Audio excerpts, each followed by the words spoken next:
Evening, we have a subject that is almost certain to become controversial. So I'm going to ask you to think as quietly and carefully as you can and see if perhaps some of the points that I want to make are really more obvious than you might first imagine.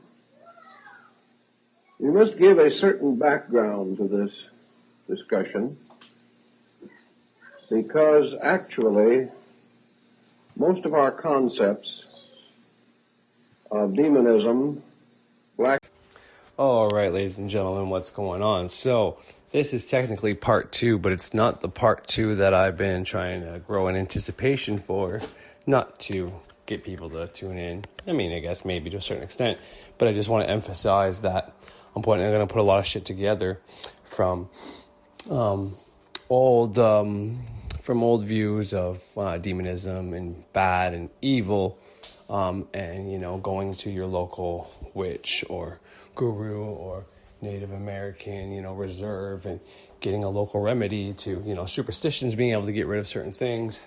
And now that we still have the evil, but we don't believe in the superstitions, to the fact that just the belief itself gets rid of that. And then I'm going to connect how, your magnetic field, how there's literally proof that there's nothing that can get through your magnetic field, whether it is a psychic attack from somebody else, because they literally have to figure out the vibration of your magnetic field. No two are the same.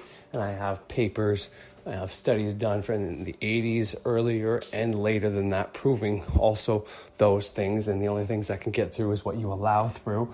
And this all plays into how the media is there to do this, whether they're doing it intentionally or unintentionally just to get views. And that's another thing I'll be mentioning, is how negativity sells better than positivity. And I'm going to give all this under the guise for what's going on right now with this pandemic. Also how, extreme left or right ism, let's just say, whether you're left or you're right, whether you're a Christian, whether you're a Satanist, whatever, anything to the extreme is not good. And even if you're on the side of the extreme, as I alluded to earlier, you're still going to get fucked over in the end. So I'm going to connect all this into coronavirus, the Georgia Guidestones, how coronavirus, how there's been studies done, how there's so many people out there.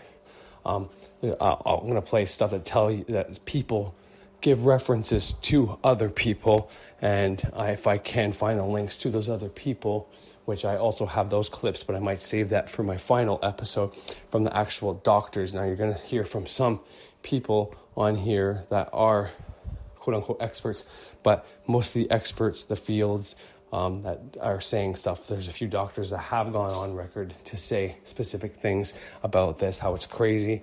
There's a lack of oxygen, period. I'm going to tie everything into this bitch. So it's going to be my grand fucking Marnier, my granddaddy of them all, conspiracy episodes, and how it doesn't matter if it's a conspiracy about vaccines to 5G, from coronavirus to fear-based media just trying to dumb us down, put us in a low vibration to change our magnetic field.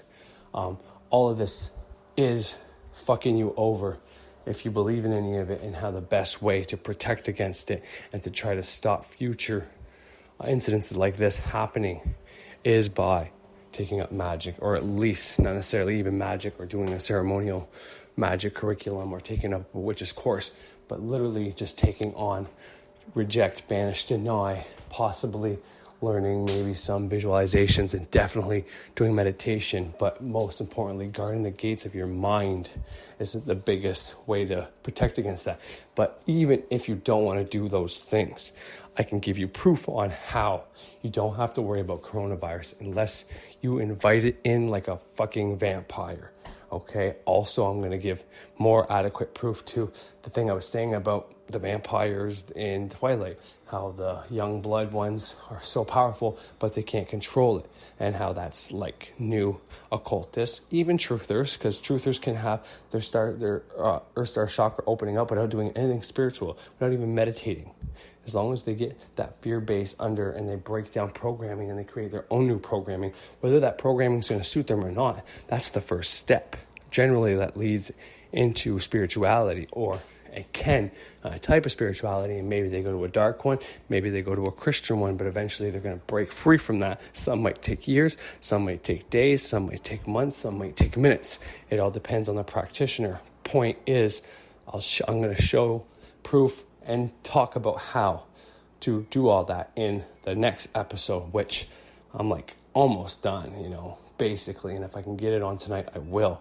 But my laptop's not currently working. I'm going to do this from a tablet in my house, my daughter's tablet. And every one of these guys that I have here, I had to re-download and, replay and re-record because I can't get on my laptop, period, right now. I don't know what's going on. I don't know if it's my own subconscious sabotaging me because I believe that something is going on, or if it's actually legit, because everywhere else in the house has Wi-Fi except for the laptop. Actually, the laptop says it has Wi-Fi, but it says without connecting my VPN, I can't get on.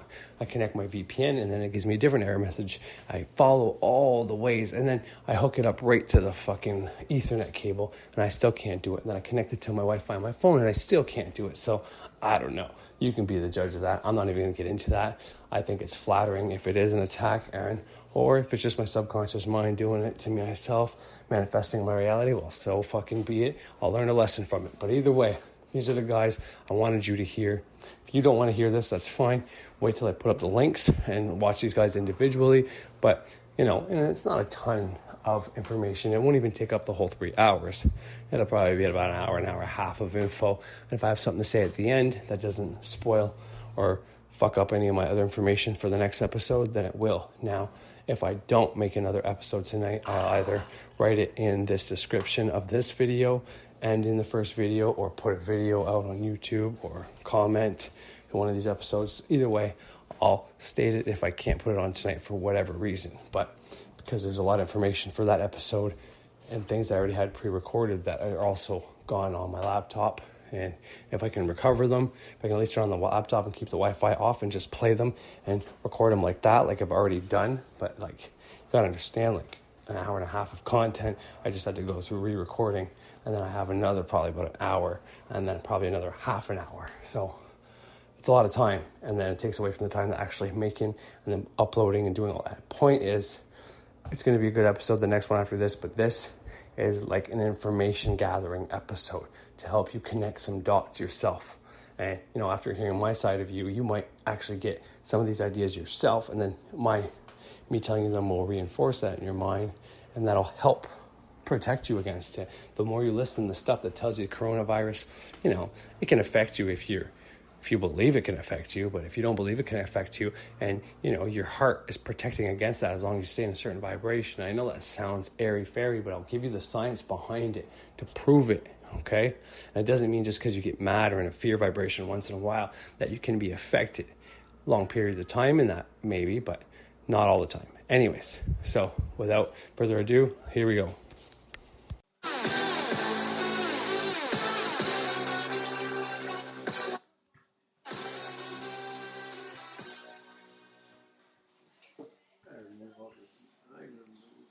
Hello and welcome. And today I'd like to talk about the mystery of the Georgia Guidestones. Okay, so on one of the highest hilltops actually in Albert County, Georgia, there stands a very huge granite monument. Well, it's not that huge, but it is pretty big. Now these granite monoliths mysteriously appeared about 40 years ago, engraved in 8 different languages on the 4 giant stones or stone slabs that support the common capstone.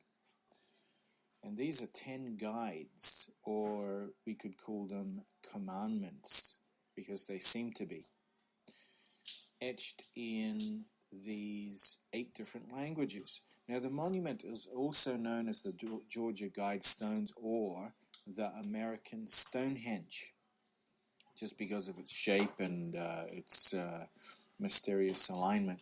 Now, people report when they took pictures of it that they saw unexplained blue orbs emanating from it. And when they put their head down and looked through its center, they felt a ball of energy come through it, and the sensation was definite. This strange and relatively unknown monument is an important link to the occult secret order hierarchy that dominates the world in which we live in, and it's also the same hierarchy that has a lot of wealth and controls a lot of the world's economies. The origin of this strange monument is shrouded in mystery because no one actually knows the real identity of the man or men who commissioned its construction. All that is known for certain is that in June 1979, a very well-dressed, articulate stranger visited the office of the Albert Granite Fishing Company, and he announced that he wanted to build an edifice to transmit a message to mankind. Now, he apparently identified himself as R.C. Christian, but it soon became apparent that this was not his real name. There is an obvious association, if you think about it, with the pseudonym that the man used and the alleged founder of the Rosicrucian order, Christian Rosencreutz. R.C. Christian claimed that he represented a group of men who wanted to offer direction to humanity, but to date, 4 decades later, it's 40 years, no one actually knows who R.C. Christian really was, or the names of those he represented. Apparently he was in his late 60s or early 70s back then, so it's highly unlikely, or it could be possible, but highly unlikely that he is still around. Now, these granite slabs are on a farm outside of Atlanta, and no one knows exactly why or what they are doing there. Several things are apparent, though. The messages engraved on the Georgia Guidestones deal with 4 major fields. The first one being governance and the establishment of a world government. The second one deals with population and reproduction control, and this one's rather scary, actually. The third one deals with the environment and the man's relationship to nature, and the fourth one is all about spirituality. Now, in the public library in Alberton, there is a book written by a man who called himself R.C. Christian. Okay, now, if you look at this book, if it's still there, you might discover that the monument he commissioned had been erected in recognition of Thomas Paine and the occult philosophy that he espoused. Now, indeed, the Georgia Guidestones are used for occult ceremonies and mystic celebrations to this very day. In fact, several mysterious groups, have been seen performing occult ceremonies there. Tragically, only one religious leader in the area had the courage to speak out against the American Stonehenge, and he has recently relocated his ministry. So a lot of people, when you approach them, a lot of the locals, they're very hesitant to get into a discussion about it. I don't know why. Maybe there is a reason. There is a definite fear. Now, the Georgia Guidestones are a modern-day Rosicrucian manifesto, it seems, calling for and announcing a drastic change in the way the world is managed. The monument is of a great importance in the understanding of the forces covertly shaping today and tomorrow's world. Okay? And one of the reasons I decided to make this video is because of recent events.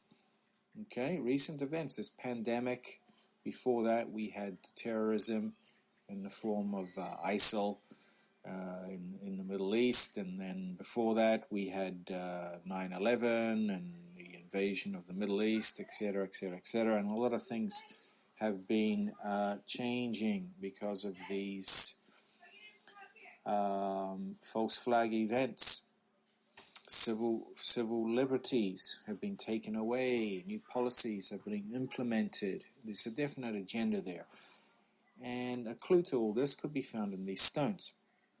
Now, it materializes into stone the crucial link between secret societies, the world elite, and the agenda for a new world order.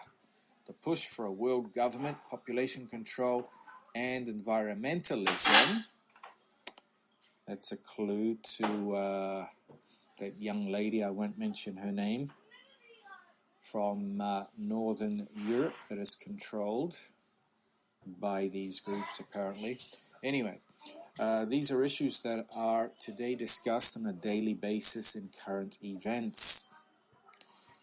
They were not in 1981 when the guidestones were erected. Can we say that great progress was made? Well, if we look back now, from then till what's happened now, there's a lot of things that are written on the stone that have come to fruition. Many of the rules of the guidestones do make sense for the preserving of Earth on a long-term basis, and some you might think they are rather positive. But between the idealistic words of the guidestones authors and the actual way these policies have been or would be applied on the masses by power-hungry and greedy politicians, there is a world of difference. So, reading between the lines, the guidestones require from the masses the loss of many personal liberties and to submit to heightened governmental control on many social issues, not to mention the death of 92.5% of the world's population. Okay, you got that? Now we'll get to the exact number that are written on these stones in a minute. And probably not those of the elite, of course. They're the ones that would find a way to preserve themselves. Is the concept of a democracy by and for the people as idealized by the founding fathers of the United States a mere illusion, a temporary solution until the introduction of a socialist world government? Why are the world's citizens not being consulted in a democratic manner? But always false flags are being sprung up and then policies are being slid in when people's attention has been diverted. I guess it is easier for the elites to manufacture consent through mass medias, but maybe it won't work on everybody, although it's certainly working on the majority. Now, here we go. The message of the Georgia Guidestones. This is what's written on it. Number 1, to maintain humanity under 500 million in perpetual balance with nature. Okay, now this would require that over 92% of the world's current population would be exterminated or killed off in some manner. Number 2, guide reproduction wisely, improving fitness and diversity. Number 3, unite humanity with a living new language. Number 4, rule passion, faith, tradition, and all things with tempered reason. Number 5, protect people and nations with fair laws and just courts. Number 6, let all nations rule internally, resolving external disputes in a world court. Number 7, avoid petty laws and useless officials. Number 8, balance personal rights with social duties. Number 9, prize truth, beauty, love, seeking harmony with the infinite.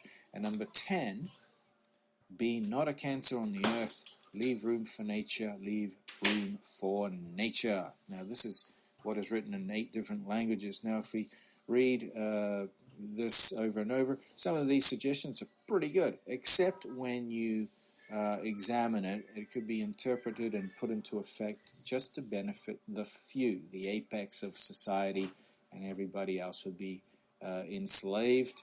And of course before that, like I said, 92%, over 92% of the world's population needs to be sacrificed. That is not a good thing. And then it's governed by one world court. Once again, who would be this world court? Of course it would be the very elite that would be implementing these policies. So freedom of speech, it wouldn't be such a thing. You'd just be following the status quo. Now, limiting the population of the earth to 500 million will require, like I mentioned, the extermination of 9/10 of the world's population. The American Stonehenge's reference to establishing a world court foreshadows the current move to create an international criminal court and a one world government. The Guidestone's emphasis on preserving nature anticipates the environmental movement of the 1990s, and the reference to seeking harmony with the infinite reflects the current effort to replace Judeo-Christian beliefs with a new spirituality, and this is why the church has been attacked. All Christians' beliefs have been demonized, of course, and a lot of these pagans are following suit, but they don't know that what's replacing it will eventually hunt the pagans as well and persecute magicians, because we are of free will and free mind. We're going to get hunted afterwards, so be careful there. The message of the American Stonehenge also foreshadowed the current drive for sustainable development. Anytime you hear the phrase sustainable development used, you should substitute the term socialism to be able to understand what is intended. Later in the syllabus, you'll read the full text of the Earth Charter, which was compiled under the direction of Mikhail Gorbachev and Maurice Strong.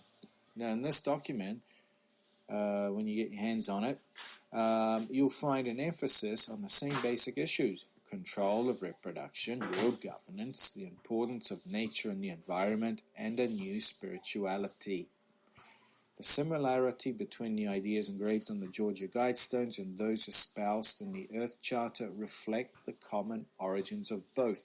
There is a definite connection here, people. Now, the very, what's the word for it, eccentric, okay, the very eccentric and odd Yoko Ono, the widow of John Lennon, was recently quoted, well, actually not that recently, but was quoted as referring to the American Stonehenge, saying this. She said, "I want people to know about the stones. We're headed toward a world where we might blow ourselves up and maybe the globe will not exist. It's a nice time to reaffirm ourselves, knowing all the beautiful things that are in this country, and the Georgia stones symbolize that." Okay? What is the true significance of the American Stonehenge, and why is its covert message important? It is important because it confirms the fact that there was a covert group intent on dramatically reducing the population of the world, promoting environmentalism, establishing a world government, promoting a new spirituality. And in the 40 years that have come since these stones were erected, if you go back then, 1979, 1980 to now 2020, have you seen a pattern of all these emerging and influencing you or people around you, and governments and changes that have happened? Do you see the connection? Certainly the group that commissioned the Georgia Guidestones is one of many similar groups working together toward a new world order. Now, when President Bush was in power, he started, and Reagan as well, they started really promoting and using overtly the new world order in their speeches. And then 9/11 happened, and then all things started accelerating, and we had the terrible thing of ISIL, and now we have this pandemic. Behind these groups, however, are dark spiritual forces, indeed. Even in the Vatican, they're being taken over by dark spiritual forces.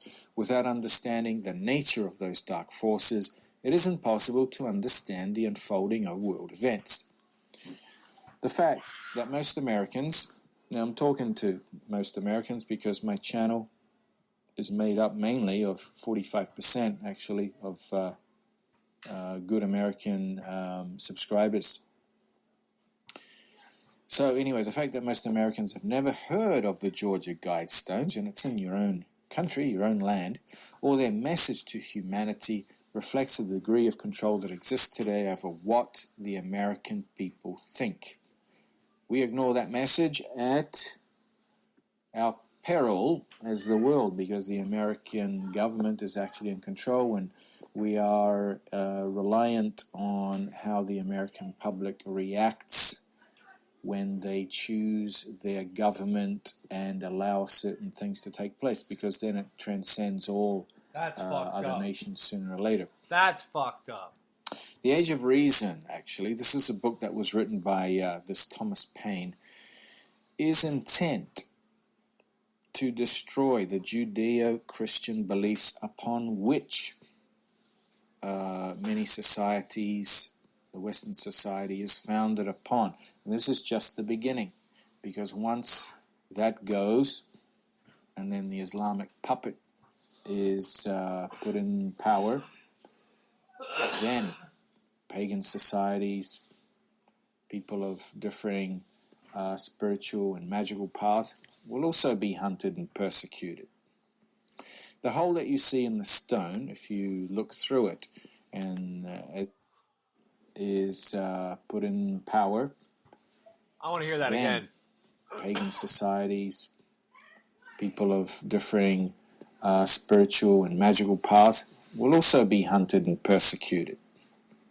The hole that you see in the stone, these people of differing spiritual and magical paths, will also be hunted and persecuted. The hole that you see in the stone, these people of differing spiritual and magical paths, is put in power. Then pagan societies, people of differing spiritual and magical paths, will also be hunted and persecuted.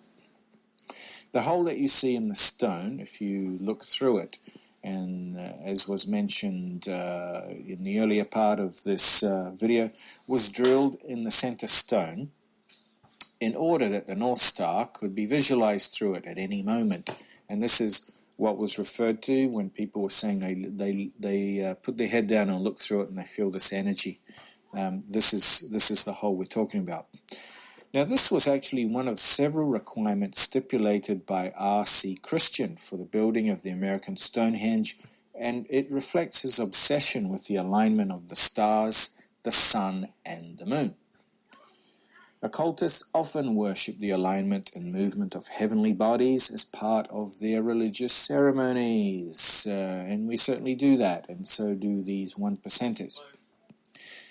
As we brace ourselves during times of war, terrorism, and pandemics, so too must be aware of AI and new systems that may actually, in disguise, remove our civil liberties and false flags and whatnot, like the introduction of 5G, etc., while everybody's too busy and scared and under lockdown.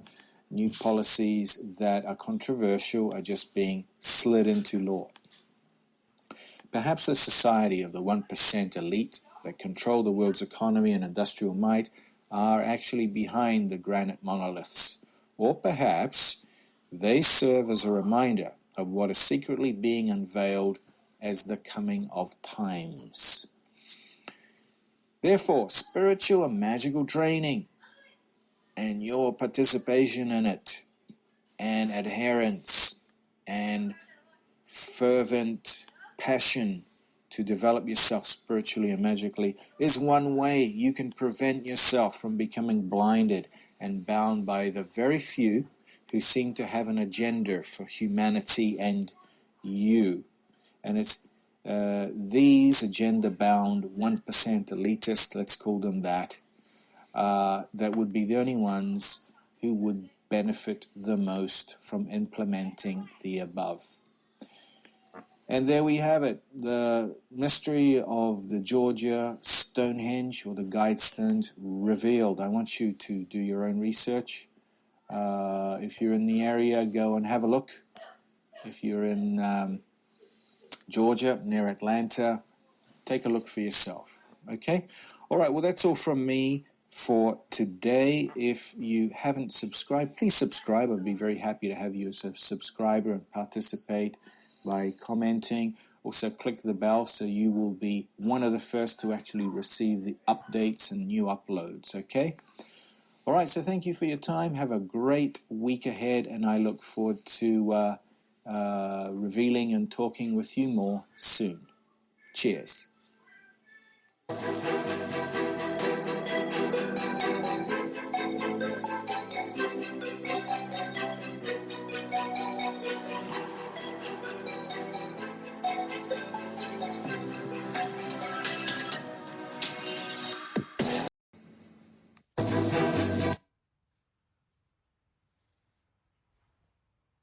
We have seen a lot of crazy things in the last few weeks, like a worldwide quarantine, a complete shutdown of the world's economy, and the fastest stock market plunge in history. Now, despite how shocking those things have been, there's one part of this crisis that hasn't really been talked about by anyone. Yet, this would likely be the #1 story in the world during any other time in history. The United States, Saudi Arabia, Russia, Iraq, Iran, China, and Canada. What do these countries have in common? Well, not much, actually, except that these are the world's largest oil producers. And as you may know, oil has historically been a hot commodity that can single-handedly determine if a country or state is going to be rich or poor. I mean, let's take Norway, for example. Norway right now has the 6th highest GDP per capita in the world. It is the 2nd wealthiest country in terms of monetary value. It consistently ranks in the top 3 in the world in regards to standard of living. And it has the 2nd largest capital reserve in the world as well.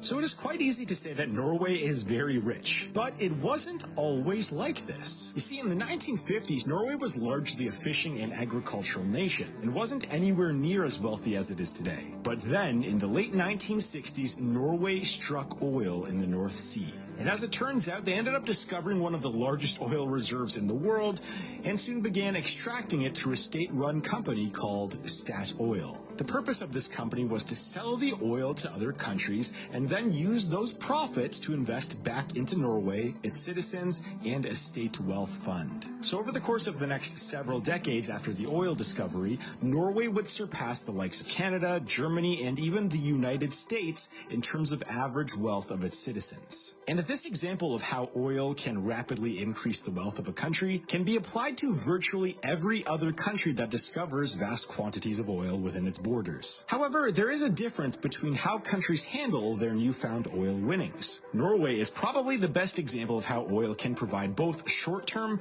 and long-term wealth for its citizens. But there are some examples of countries mismanaging their newfound oil. Let's take, for example, Venezuela, who has the largest proven oil reserve in the world. They were a fairly well-off developing nation in the early 2000s, but the problem was that they built their economy entirely on the price of oil, and they did this without a reserve fund or diversification plan like Norway did. So, when the price of oil dropped by 68% over the course of 72 weeks between 2014 and 2016, that sent Venezuela's economy into a downward spiral. And I want you to remember those numbers that I just mentioned. A 68% drop over 72 weeks. So now let's bring this back to today. You see, about 3 months ago, I was at the gas station and filled up my car, which cost around $80 or about $1.32 a liter. But then, about a week ago, I went to that very same gas station and the cost to fill up my car was now $48 or about 75 cents per liter. And that was when I knew that something unprecedented had happened to the world's economy. You see, over the course of the last 12 weeks,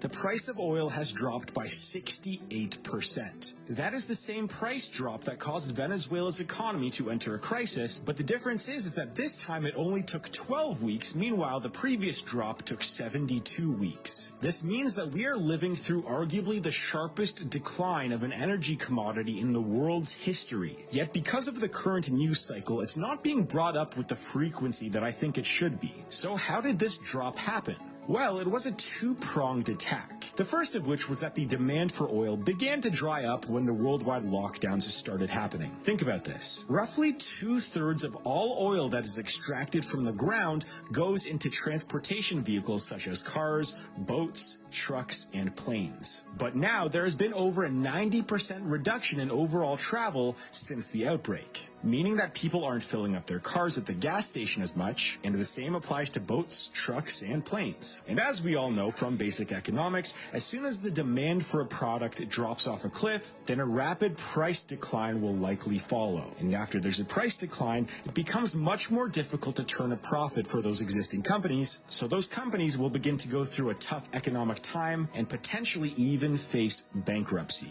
So if the global lockdowns weren't enough to decimate the oil and gas industry, then the second part of this attack would do it. You see, early in March of this year, leaders from Saudi Arabia, Russia, and a handful of other countries met up to discuss how much oil should be produced during the worldwide global lockdowns. Saudi Arabia, who is the world's #1 crude oil producer, wanted everyone to cut oil production in order to maintain a stable oil price. Most of the countries agreed, except for one, and that was Russia. You see, Russia was hoping that all other countries would cut their oil production, which would make their oil more expensive than Russia's, so then Russia could attract more global buyers for the cheaper oil. And of course, the energy powerhouse in Saudi Arabia did not like this. So they went, hey, we produce way more oil than you, it costs us way less to extract our oil, and we make way more money than you. So we're going to beat you at your own game. So that is when Saudi Arabia decided to send a message to Russia. The Saudis announced that they would start increasing oil production by a whopping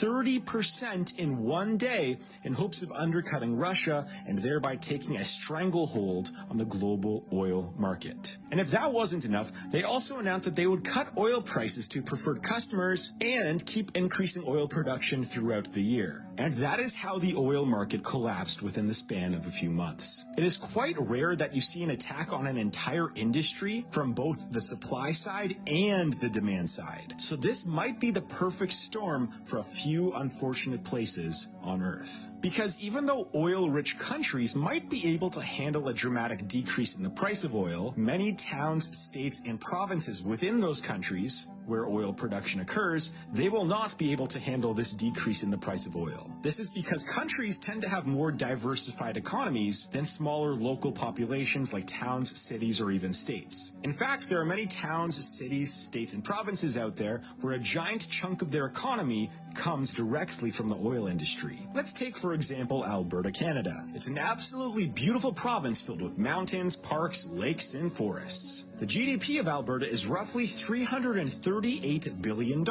which gives it a bigger economy than places like Mississippi, Montana, and Nevada combined. But like most oil-rich places, Alberta was an agricultural and farming land not too long ago. In fact, up until 1947, Alberta was one of the smaller provinces in Canada with very little impact on the economic activity of the entire country. But then the economic gods gave Alberta one of the greatest discoveries in history. It was called Leduc #1, also known as the oil sands. After the discovery of the oil sands, which is one of the largest oil reserves in the world, Alberta went through an oil boom that saw the province become a backbone of Canada's economy. And by 1985, 35% of Alberta's economy was based off of the oil industry. And today, Alberta's oil industry accounts for roughly 7% of Canada's overall GDP and nearly 90% of Canada's overall oil production. But over the last 12 weeks, the oil-rich province has seen its economy turn upside down. This is because 1 out of every 10 citizens in this province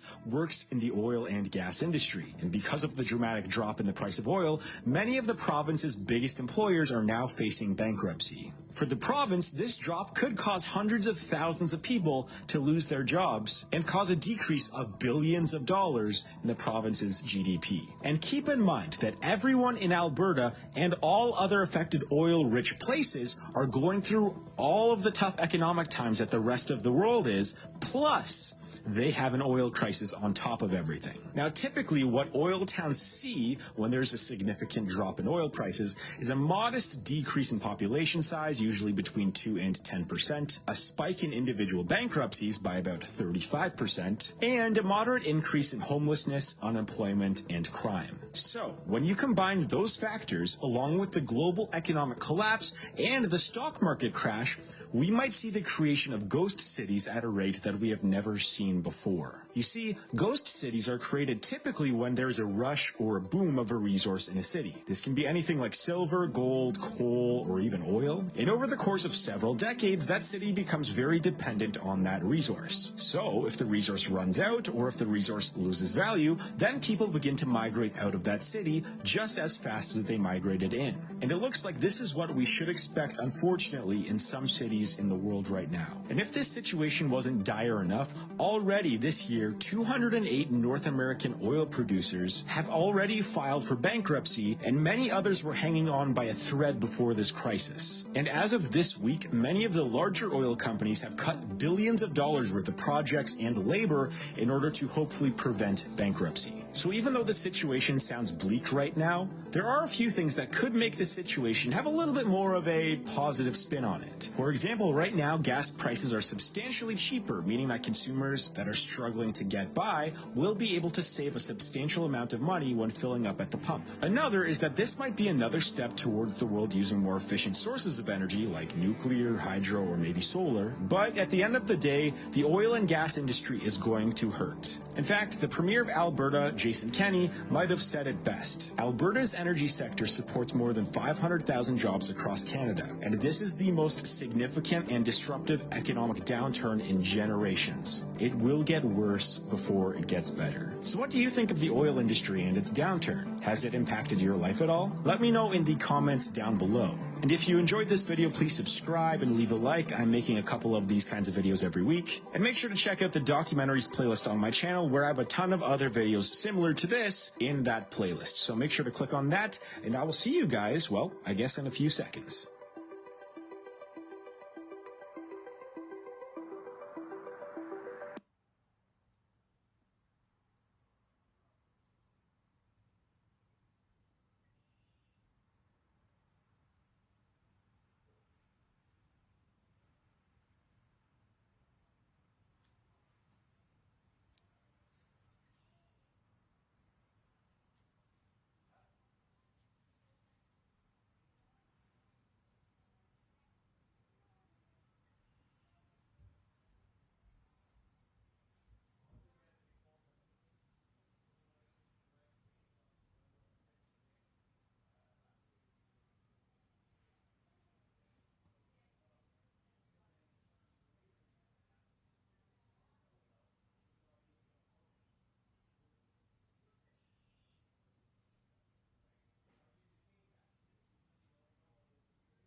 Four years ago, while I was studying health sciences and epidemiology in university, there was an outbreak of a new disease called Ebola. At the time, this disease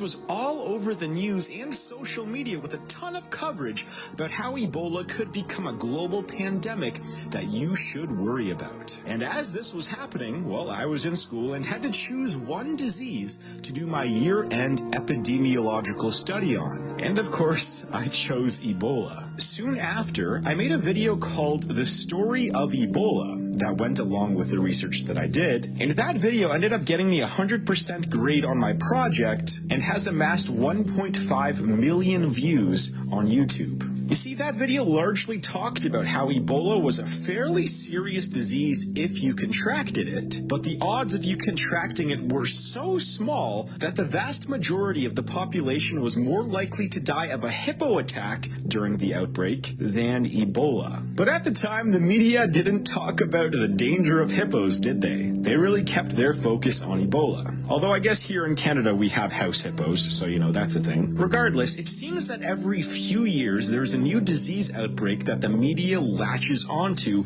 and makes it sound 100 times worse than it actually is. I mean, remember the deadly swine flu? I mean, I remember being in high school that we actually had a vaccination program for the H1N1 virus called the swine flu. And if you were born before the year 2009, then there's a good chance that you actually contracted the swine flu at some point in your life. Because it is estimated that somewhere between 300 million and 1 billion people were infected with the swine flu. And yes, that number seems pretty scary, but the disease ended up being so mild that nearly every single person who contracted the virus barely noticed any symptoms. And during the entire course of the swine flu pandemic, the fatality rate of the disease was 0.03%. That's insanely low. In fact, the only people that had serious cases of the swine flu were elderly people and people who had compromised immune systems. Looking back on it, the swine flu is now considered the safest and most mild flu of all time, even more mild than the seasonal flu that goes around every year. But the point here is that that's not what we were told at the time. When I was in grade 9, we were told that the swine flu was a legitimate illness that the average person should be worried about contracting. And so after all of this, we now arrive in 2020 with a new pandemic flu that has caused mass hysteria, the coronavirus. Or maybe I should call it by its real name, SARS. Yep, the coronavirus is actually in the same viral family of the disease that made everyone panic in 2003. In 2003, that was known as the SARS outbreak. And during the SARS outbreak, only about 8,000 people even contracted the disease in the first place, yet it was making worldwide national headlines. But now let's come back to this 2020 version of SARS called the coronavirus. Now, the World Health Organization decided to call this 2020 version of SARS the coronavirus and not SARS because it seems that they are the only organization on the planet that didn't want people to panic about a new SARS outbreak. So props to them. But I digress. The hysteria around the SARS coronavirus has gotten so bad that companies like Sony, Facebook, and other large companies have dropped out of massive events like PAX and GDC in the United States, stating that they are all taking precautions against the coronavirus. Now, to a lot of you, this sounds smart and bold even, right? Well, it's not. When you look at the numbers, it's actually kind of stupid. In a country with 330 million people in it, there are currently only a few dozen people that have a case of the coronavirus, and it's estimated that there are probably a few dozen others that have contracted the disease in the United States, but have not yet been identified. Now, obviously, by the way, these numbers are likely to go up by the time this video comes out. So, statistically speaking, for anyone living in the United States, you are currently more likely to get struck by a horse, cow, or deer and die tomorrow than you are to contract the coronavirus.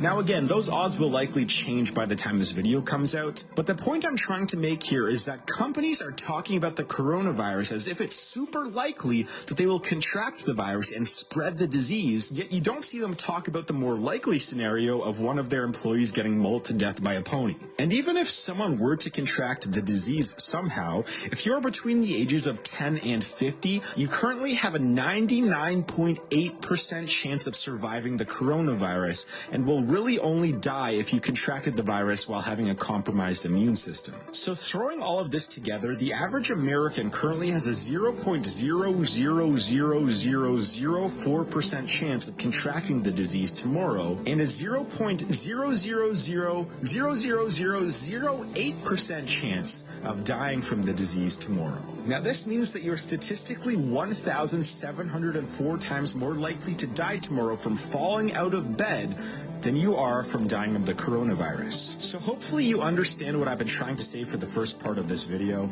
You're not likely to contract the coronavirus, and even if you did, you will be fine as long as you're not above 75 years old. And even if you are above 75 years old, you still will very likely survive the disease. Now this brings up the second point of this video: the media and politics. You know, I recently saw a video of Elizabeth Warren where she said this: I'm going to be introducing a plan tomorrow to take every dime that the president is now spending on his racist wall at our southern border and divert it to work on the coronavirus. Now, I stay apolitical on this channel, so think whatever you want to think about the wall or Elizabeth Warren. But it was this clip that was the last straw for me to make a video like this. Because what she pretty much said was that she wants to divert about $20 billion towards the coronavirus. And then everyone in the audience clapped as if that was an intelligent thing to say. This is just insanity to me. Again, as of right now, there's probably only a few dozen people in the United States that have the disease, yet it is being talked about on the same level of importance with similar funding as national security. So why is it being talked about like this? Well, here's one reason. What is the incentive for talking about the coronavirus in this manner? Well, Elizabeth Warren and politicians politicians have an incentive to talk about the coronavirus because it seemingly gives them political points and might sway people to vote for them. And the media has a similar incentive. As we all know, the best way to drive clicks and viewership is to create a sense of imminent fear to you, specifically, the viewer. Here's an example. If you live in the United States, you likely do not think about getting malaria on a daily basis. Yet, malaria is the fourth leading cause of death in most parts of Africa. So why does no one care about malaria in the United States? Well, it's because malaria is essentially eradicated in the country, so it has no way to affect your life on a daily basis. But what if I told you that there was a malaria outbreak in the United States? All of a sudden, malaria would be on everyone's mind all the time, because as soon as someone is told that something might affect them, that's when they start to care and pay attention. And that is why the media wants you to worry all of the time about everything. Because if you're worried about something, you will watch their content, and then they can make money off of advertising to you. So if the media pushes a narrative that the coronavirus is super deadly, or that Russia hacked the election, or that the government wants to take away all of your guns, whatever it is, just know that the sole reason that they say these exaggerated headlines is so that you will get worried and start caring about the show that you are watching. This means that they can make money off of stressing you out and misleading you with incomplete information. So before I get to the third part of this video, I would like to recommend something to all of you out there. When you see a headline or a tweet or a post that makes you mad or angry, just know that this is being done on purpose to hold your attention. Also, I recommend doing something called the extra click. So when you see an article headline that talks about something scientific, don't read the article and give them your attention. Go look at the raw scientific data yourself on Wikipedia, and it's linking scientific studies at the bottom of the page. That way you can form your own opinion on something by just looking at the numbers. A website that also does a really good job at this is actually usafacts.org. This site was created as a non-profit organization by billionaire Steve Ballmer, so obviously it has no advertising or monetary incentive. And all it does is post numbers and try to explain things without any bias or narrative. I highly recommend it. Go check it out. So this video has largely been about how the coronavirus isn't really the deadly virus that it's all cracked up to be. But that doesn't mean that there aren't any serious negative impacts that this virus may have. But maybe not in the way that you think. Arguably, the biggest impact of the coronavirus is how it has affected the supply chain of the world. Now, as you all know, pretty much everything is manufactured in China. And many of the manufacturers in China have been forced to shut down for a minimum of 10 days in order to stop the spread of the virus within the country. For example, in Chengdu, 45 of the top 50 industrial companies are currently not operating. This has caused a major backlog for manufacturers and have brought some supply chains around the world to a screeching halt. According to Dr. Panos Kouvelis from Washington University, the coronavirus might end up having a $300 billion impact on the world economy over the next year or two. And this impact is not just being felt in the retail sector, but it is also being felt in the pharmaceutical sector as well as the agricultural sector. Because of the delayed supply chain from China, there have been food shortages and drug shortages in places like Hong Kong and Italy. So all in all, arguably the biggest effect that the coronavirus will have will not be its death toll, but it will likely be its indirect impact that the virus will have on trade with China. And speaking of economic impacts, I have a game coming out soon called Ethos the Odyssey. It is a deck-building card game where you get to battle through different parts of ancient history and mythology. So if you're interested in a game like that, I will leave a link to my Discord down below where you can talk to me about whatever you want. And if you want to see more videos like this, please check. China announced yesterday that there was no new cases. Right. There was a few cases of people effectively. coming from overseas, but there are no new cases. Now, before everyone accepts this, you have to understand there's no free speech.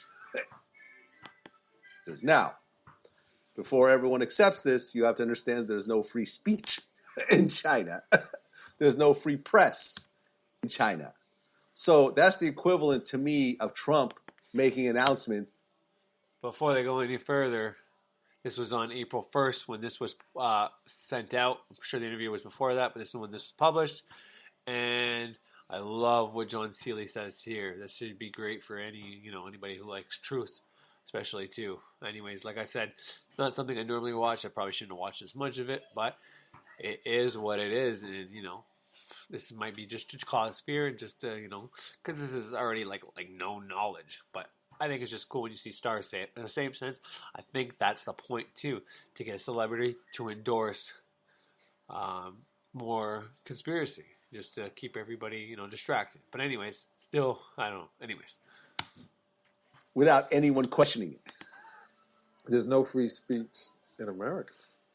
There is free speech in America. Where? VLAD TV is free speech. CNN is free speech. Like, if you were to put up something that they felt was against the United States government, YouTube would shut you down. Hey, that's on you, bud. If you know you're hurt, you And keep you're not playing. free. Don't blame me after. If you felt that, well, you wouldn't be free to say that. Right. There is free speech, but you also, the classic example is you can't yell fire in a crowded movie theater. Right. Right? My Twitter got shut down. The John Sally. Somehow. For There's what? no way of getting it. A video of how bad it was in Iran, how they were treating people in Iran. And I just saw it, and I just said, wow. And I just also forwarded on my Twitter. My Twitter was shut down after that. I can't get into it. Yeah. And I wasn't saying the United States government had anything to do with it. I said that the world isn't doing anything. So you're not free as you, and I told you, not as free as you think you are. A lot more free than China. Let me tell you that. Let me tell you that, because I've interviewed Chinese rappers, and I've asked, and I said, listen, rap is a very revolutionary art form. Mm-hmm. It's about speaking out against the government, about speaking out against injustice. Same way as, like, let's say reggae and rock and dancehall roll and so forth. John Lennon. Yeah. Goes right over Vlad's head. Like him. Mm-hmm. Like rock and roll to a certain degree. Rap. The fact that John Lennon was actually shot. This is more on social injustice. Well, I think the social injustice in hip hop, as Lord Jamar would say, why he would say somebody is a guest.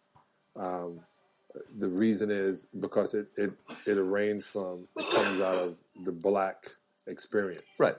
So that's a different situation that they disguise in rock and roll. But I don't know if I said this on your show before. When I was in China, I was in a Lexus LS 600 roof, been in the dopest restaurant, drinking $1,500 sake. And, it was this 5-star restaurant. Then we was off the chain. And I'm walking through this area that they had looked like France. And I'm down on the Ban, which is down in the water in Shanghai. And I'm just around late at night. Like, there's no worry walking around late at night. And I'm like, yo, this is amazing. I go to another club up top, and I said, there's all these Europeans, tons of Russians. And I was like, He said, in China, we know the government owns everything. In America, you're under the illusion that they don't. Interesting. And I 2012, he has been 100% right. Well, yeah. I remember I interviewed this one Chinese rapper, and I said, what would happen if you spoke out against the Chinese government in your lyrics? And he said, well, I wouldn't even think to say something like that. And then after the interview, they reached out to us and said, can you please take that part out? After September 11th, we wouldn't say anything against the government. After September 11th? You could say, fuck Trump, and not get arrested. Can't really say, fuck the president of China. Right. And expect to just go on with your day. After September 11th, man, you couldn't. They went from being the soldiers had a different look. They were back to the look they had in World War II. Wasn't losing faith in it. They believed September 11th happened. Everybody agreed that, and just let the government do whatever they wanted. Like they're doing now. We went to a war that we know shouldn't have gone into, proven shouldn't. Iraq, yeah. Right. And the proven fact, he was right. Every time I looked and they were going in, they were looking for plutonium. They were really looking for oil warfare. They were Germ like, warfare, because if yeah. we allow that to go out, look what happens. Look what happened right now Yeah. with germ warfare. It Well, shut everything down. There's a theory, and I'm not going to say there's any proof behind this theory, but I saw a post about it, that when you look at the world right now, every country outside of China, their stock market has dropped like 30%. China is actually back to where it was before. There's a theory that China manufactured this disease as a retaliation to the trade war. Just a theory. Just a theory. And there's also a theory that the United States released it because it's in Iran and it's in China. And Iran has 55 billion drums of oil that we can't get to, but they had done the deal with Russia and China. So there's two different ways of looking at it. Two very powerful. There's an oil war happening right now between. I'm on the American side. Between Saudi Arabia and Russia, which is based on America. Yeah, I mean, it's before they hit me complicated. up. I'm on the American side because I'm on this soil. Yeah, I'm on America's side, everybody. Right, I'm on this side. I understand that we're the lower ring out of the 1%, but it's freedom is choosing whose slave you want to be.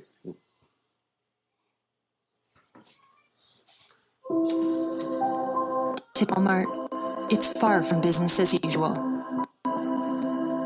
Although tomorrow may look different from today, thing you can be sure of, our commitment to you, to our hardworking associates. Your health and well-being is our top priority as you help those who need you now more than ever.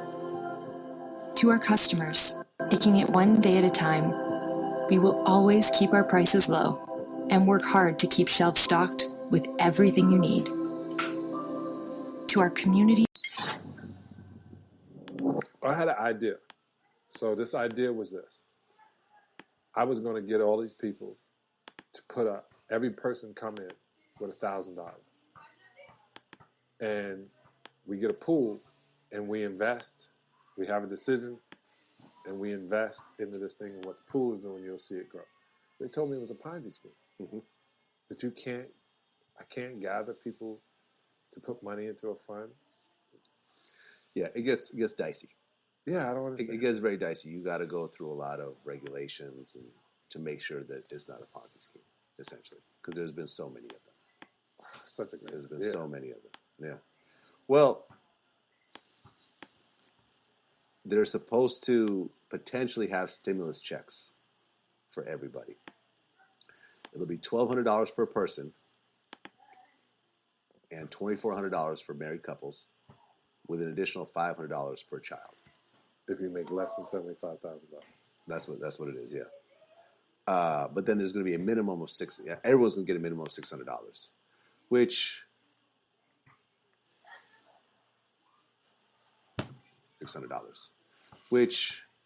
I think is not the greatest of idea, because people like you and I shouldn't be getting $600.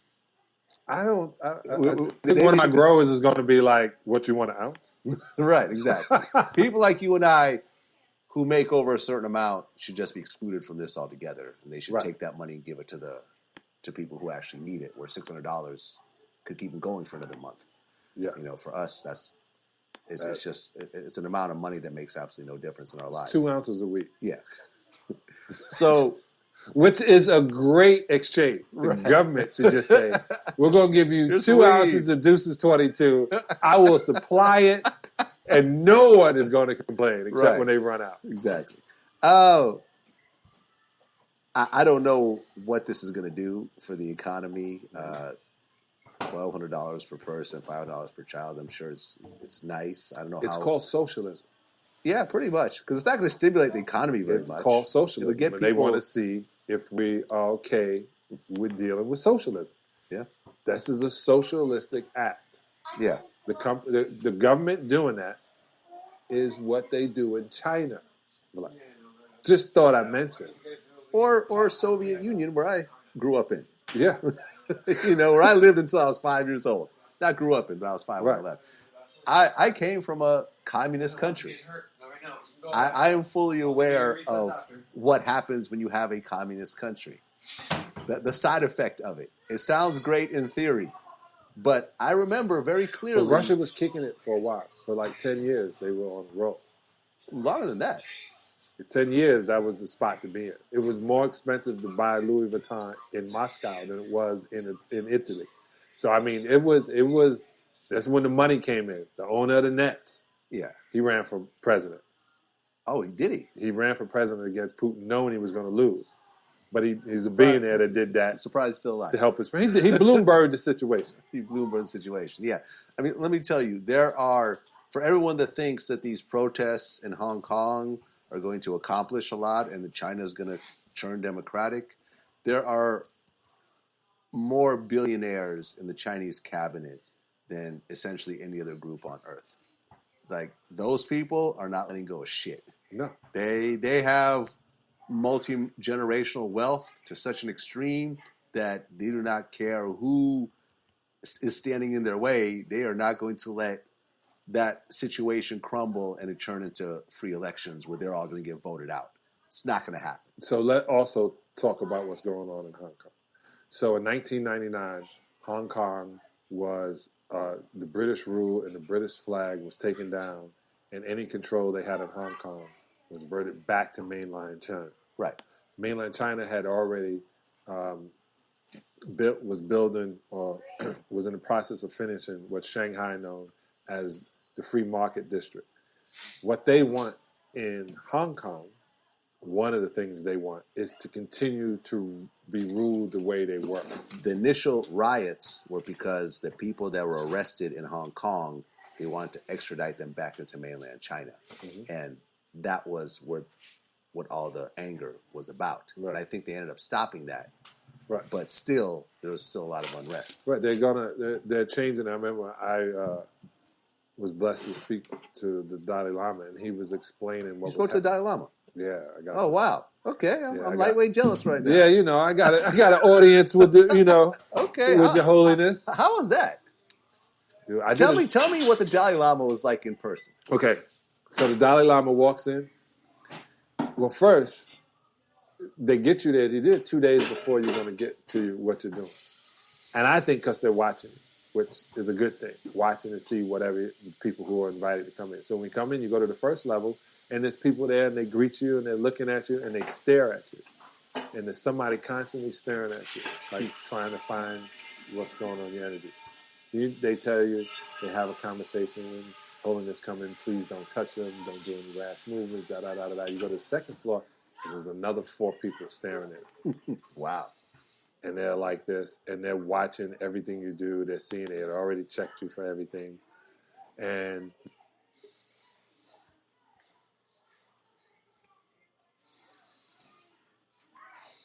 sorry, everybody, switching it up. Give it 2 seconds. All right. that had it was an Italian visitor. Tested positive. Yeah, man. And before he tested positive, Waka Flocka did an interview and said that black people can't get coronavirus. So Idris Elba had to speak on how stupid of a rumor that was. Right. That black people can't get it. Who would get it the most? Just so you know, Vlad, I don't know what his color, pigment of skin is, but John Seeley is a African-American basketball player from the United States of America, as far as I know, and that's what he looks like in the interview. Yeah, that had it was an Italian visitor, right? So they were talking about that. So that was an Italian visitor, right? The person in Nigeria that had it, it's not rampant in having. The World Health Organization said this, which is amazing because they're saying they're not having. Who would get it the most? Which is amazing because they're saying they're not having. The World Health Organization said it's amazing that it's not rampant in Africa. And the one person in Nigeria that had it was an Italian visitor, right? So they were talking about that. So that was the idea that, we're immune. No. With the amount of food and sugar and bad food and plastic foods that they are feeding us, lower our immune system. The music lowers our immune system. The energy and the bickering lowers our immune system. The ability to watch television and look at somebody else and talk about them and get to that point, then get online and you're constantly lowering your vibration, which lowers your immune system. So who would be more susceptible to this would be black people. Yeah, I mean, we're going to see. Just because Africa doesn't have it rampant right now, because look what's happening with AIDS in Africa. It's really bad. Well, really my bad. daughter had to go, but she had to get inoculated because she's an American, meaning she didn't have, they had to give her antibodies to fight off things that natural Africans are dealing with. Oh, yeah. They used to call, like during colonial times, they used to call Africa the white man's graveyard. Because Europeans used to go over there and catch, like, malaria and die. Mm-hmm. In huge numbers. Huge numbers. Mm-hmm. Well, Tom Hanks also tested positive. That was the first. Which was a trip. Which was the first A-list celebrity. Because he was really sick during the Academy Awards. And he said he was really sick and he had to take a whole bunch of drugs just to make it to the show. Huh. Okay. He just said it then is when he... so he's been sick for a while then. Yeah, he just felt he had the flu. So the deal is he probably did have the flu, lowered his immune system, and while it's low, the virus comes in. That may be a situation. I don't know that much about Tom's situation, but I remember him being sick at the Academy Awards. Right. Well, here's the thing. Right now, there is definitely an overall panic to it. People are freaked out and so forth. And I'm like, okay, wait till the first celebrity gets it. Then boom, Tom Hanks get it. Then first black celebrity, A-list celebrity gets it. Idris Elba. But what's really going to create panic is when one of these celebrities dies from it. Because all these basketball players have it. If Kevin Durant dies, God forbid, it's going to go ballistic. Yeah, if any one of them passed and they said it's related to this, then people are going to freak the fuck out. Yeah. People are going to freak the fuck out. Then you got people like Carrie Hilson, who had a set of tweets that saying that 5G cell phone service. Yeah, I read that. is causing the coronavirus. I love her. You know her? Fine. Yeah, man. I sat with her on a flight one day. Very pretty girl, but I don't know if she's the sharpest knife in the drawer for putting out something like that. But you have to understand, the part of what she's saying is real. The reason I'm saying... Come on now, man. I got to pull a Boosie on this. Come on now, man. Come on. Come on now. This is why I say that. So to get away, I went up to Joshua Tree, way up in the high desert. And I need water. I'm a tropical being. But I went up there in the high desert, and the sound was clear. To hear a plane was once every 2 hours, I think it was. The air was different. My senses different. But when you're in a city, you got noise pollution. You got people pollution. You got different smells, air conditioning to heat to carpet. You got cell phones in every situation. Everything radiating radiation. So if you're constant, radiation also lowers your immune system. That's why when you get radiation, and you're sick with cancer, it kills everything inside you. And hopeful that your flora in your system kicks back in and rebuilds. It's an atom bomb constantly as they put radiation inside your body, or they target it to an area. So part of what she's saying is partly true, and they're going to keep connecting the dots, right? They're going to have these. I don't know about that. Keep connect. Yeah, well. I don't know about that. Well, I'm not going to co-sign 5G cell phone service. I'd tell you this: when that 5G hits, if they really wanted to test, pick a city in America and light it up like you did, not just stadiums, because it's in every stadium. That's another thing. Let me explain. Every single stadium is hooked up with 5G. Verizon is in every single stadium. So they went to those big places because mass amount of people come to them and their phones will work. So they can tweet during the game. They're not being blocked. Hit one city and then let's test. If they want to test on human beings, let's see what happens. If it tests that more people get sick, then her theory is correct. But what city are you willing to test on humans? Right. Well, who do you think we are? China? Yeah. Well, I'm sure they're testing on humans over there. I'm sure that places like North Korea are pumping any type of drug they just came up with the day before into humans right now to see if it makes it. What do you think about Bill Gates stepping down from Microsoft? With the board of directors? Just to focus on philanthropy. And he comes out in 2016 with Pandemic. Puts it out and he goes, I'm just going to focus on this. And now he steps down last week.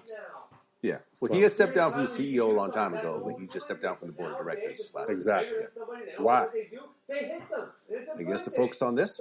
Yeah, he must have known something. Because 4 years ago, not only did they forecast it, they had pictures of it, they had a narrative to go with it, and they filmed it. So if 4 years ago, he was 4 years ahead of the game, you need to watch what he's doing. Oh, yeah. No, Bill... I heard you say. I mean, he talked about it. He said that this could be fixed in, I think, 10 to 12 weeks if countries really buckle down and focus on it. It doesn't have to go on for months and months, but we'll see what happens. I definitely look at Bill as someone who is a lot better connected. Yeah, he's connected. A lot better connected and has a lot better information. He's the 1% that talks. He's the richest man, well, second richest man in the world, next to next to Jeff Bezos. Yeah. Well, it's funny how they do that, right? Yeah. But then there's families that they'll never get even close to the right. families. The Rothschilds and so forth. Yeah. Rockefeller. Hey, you know what I like? I like the Gettys. I like the museum. Yeah. I tell my daughters, tell you that if there's anything that was going to go really crazy and things start going, get to the Getty. Not the Greek. Don't go to the Greek theater. I ain't going to be there. Get to the Getty. That is the most secure place in Los Angeles. Period. Caserne de pompiers, c'est comme une grande maison avec une grosse famille. Et beaucoup de corvées. Tout doit marcher comme sur des roulettes et sans tâche. Et ça, c'est beaucoup de travail. C'est pourquoi nous comptons sur la force du tigre. Les instituts Tiger Towel sont résistants. Vraiment résistants. Même mouillés, ils nettoient ce poêlon sans se défaire. Avec les Tiger Towel, les dégâts n'ont aucune chance.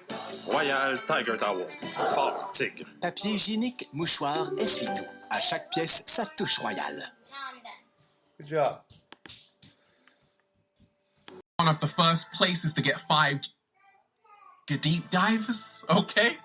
And a lot of people, due to this outbreak, were saying that because Wuhan was one of the first places to get 5G technology, that a lot of people aren't actually suffering from the coronavirus, they're actually suffering from 5G radiation. And in China, you have over 100,000 5G towers. And 5G is killing us, Ralph. It's not killing me, deep divers, because ain't nobody got time for that. Now, let's go into the science of what 5G is, deep divers, and how we can all protect ourselves from 5G. Now, 5G, the G is for generation, is the 5th generation of wireless technology and communications and networking, okay? You had 3G. You remember when you had that brick phone? Yeah, 3G, which came out in 2001. Then you had 4G, which came out in 2009. Then you had 5G, which is being introduced 2020. This 2020. It's already here, by the way. It actually got introduced in 2019. And why this uproar? Why are so many people concerned? Why did 180 scientists in 40 different countries make an appeal to the EU, the European Union, to say, actually, you better research 5G because it could potentially kill a lot of human beings with them getting exposed to so much radiation? the EMF, the electromagnetic frequencies that 5G gives out is hazardous to human health. And we really are asking you to not put 5G out. But oh my gosh, deep divers, they've already done it. I remember being in LA, deep divers, in a while back actually, and they already had 5G. Okay? And in many cities, okay, you are seeing these 5G towers. And 5G, don't just take my word for it, deep divers, but do your own research, is an actual bioweapon. It's been used by the military, okay, to disperse crowds. And 5G, the reason why a lot of people want 5G is because it is super fast. I remember using 5G once, okay, in LA. And gosh, that uploaded really fast, like in a few seconds, okay? To give you an example, 3G, that's like so slow. Then you have 4G, okay, which is 100 megabytes per second. 5G is 10,000 megabytes per second. Let me give you an example. If you were downloading a 12 gigabyte file, 4G would take 16 minutes. 5G would take 11 seconds, deep divers. And it's all about having this smart city, smartphones. And 5G is supposed to be smart technology. It's supposed to take us all to the next era of greatness. Well, a lot of people aren't happy about it. Why? Because all the research deep divers is showing us that 5G could potentially cause cancer. Uh-oh. Damage to DNA. Uh-oh. Cardiovascular problems. Uh-oh. Headaches. Uh-oh. A lot of people are worried because 5G emits so much radiation, and it could cause human beings a lot of problems. It's already doing that. You see, 5G has a 300 gigahertz frequency range. 300 gigahertz, okay? 3G has a maximum of 1.8. 4G has below 6 gigahertz. 5G has 300 gigahertz frequency range. So what other device has a frequency range of 300 gigahertz? Microwaves. What? Slow motion this side. In other words, 5G is like a massive microwave, okay? Blasting radiation at you. Not me, because I'm like, ain't nobody got time for that. You better say that too, deep divers. You see, having 5G on the planet is like having a microwave in every single neighborhood on the planet, which is just blasting this radiation all around. And microwaves cause cancer. Now, deep divers, how can we all protect ourselves from 5G technology? Because it's already here. Like, you go around your city and you can see these 5G towers. Now, here's how I protect myself every single day, and the cat down the road too, from 5G technology. Get outside, deep divers. What? Get outside, deep divers, huh? Get outside, deep divers. Didn't you see that film, Get Out? Yeah, it's trying to tell you, get out. Come into nature. Come and chill out with Ralph Smart, deep divers. Let's raise the frequency. Okay? That's your greatest option right now. It's to get out. Okay? Come into nature. Practice daily ecotherapy. That's how to protect yourself from 5G. Oh, baby. And even say that while you're at it, okay? Why is it so important to be in beautiful nature spaces to protect yourself from 5G? Because 5G, as smart as it is, deep divers, guess what? 5G is kind of got one flaw, a lot of flaws actually, but here's one of them. It can't travel far. Yeah! Say it again, Ralph. 5G cannot travel far. Yeah! And it can't go through a lot of objects, which include trees. Yeah!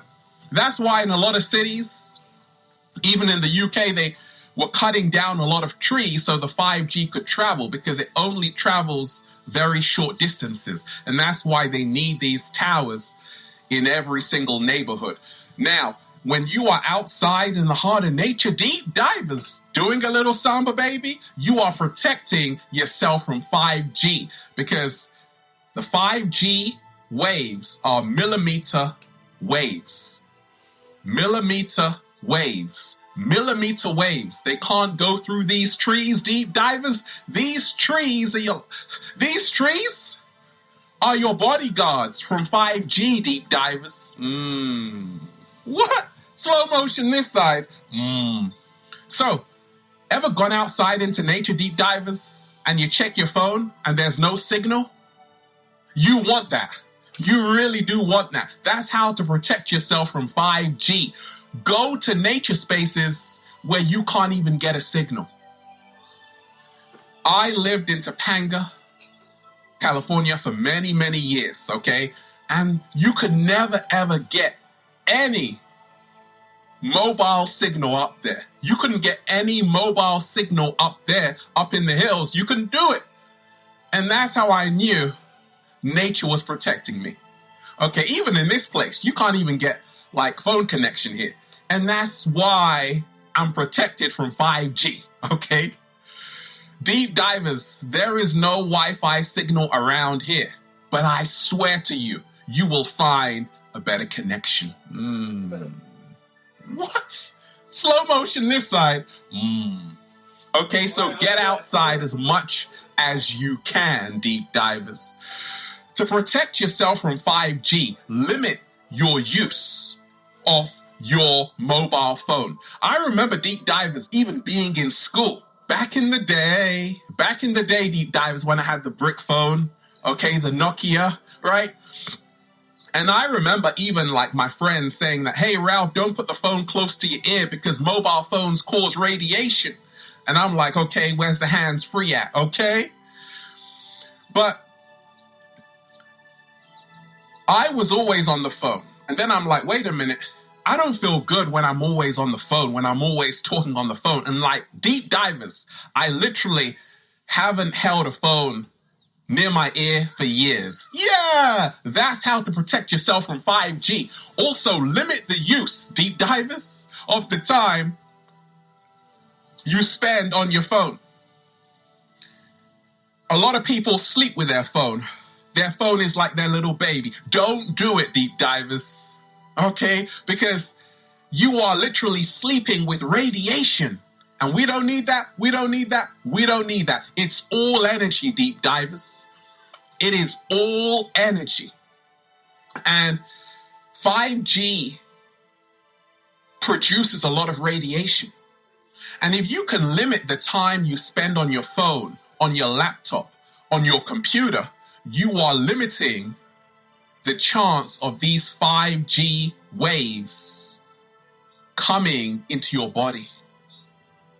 You are limiting your exposure to 5G when you get off technology. They call it technology because it's taking your knowledge. Deep divers, you are the original technology. Can I get a hello there?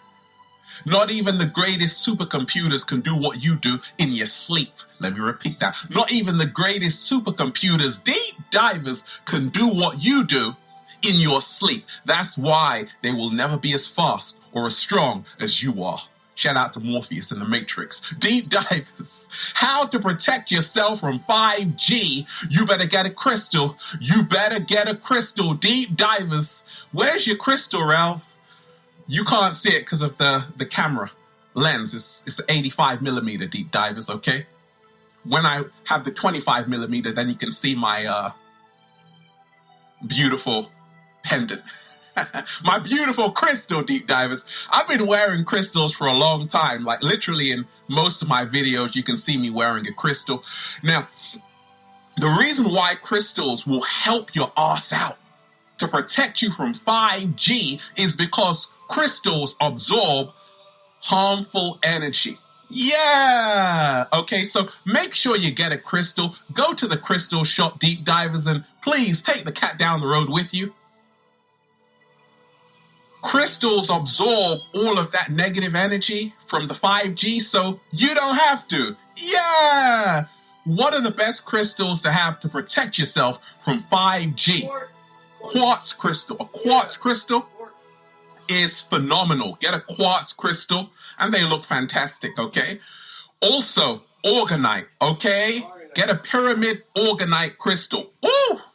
That is gonna send 5G right away from you. Yeah! Get a shungite crystal, deep divers, pure black pyramid shungite.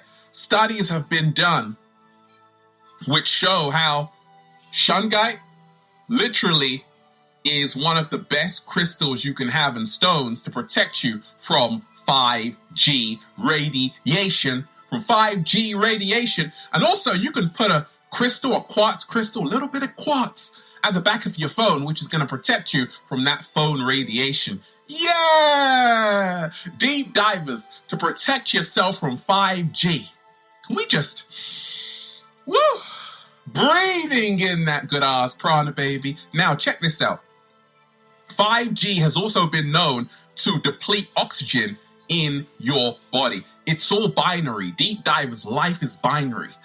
Zeros, ones. Oxygen is life, no oxygen is death.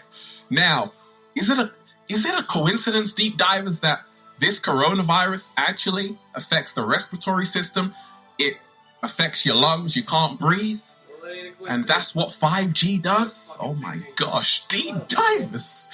You've made the link, right? Exactly. So, all I need is the air that I breathe, deep divers. Make sure you are in fresh, clean, breathing spaces to protect yourself from 5G. Make sure you are breathing in that good ass prana. Deep divers, stay proactive. That's how to protect yourself from 5G.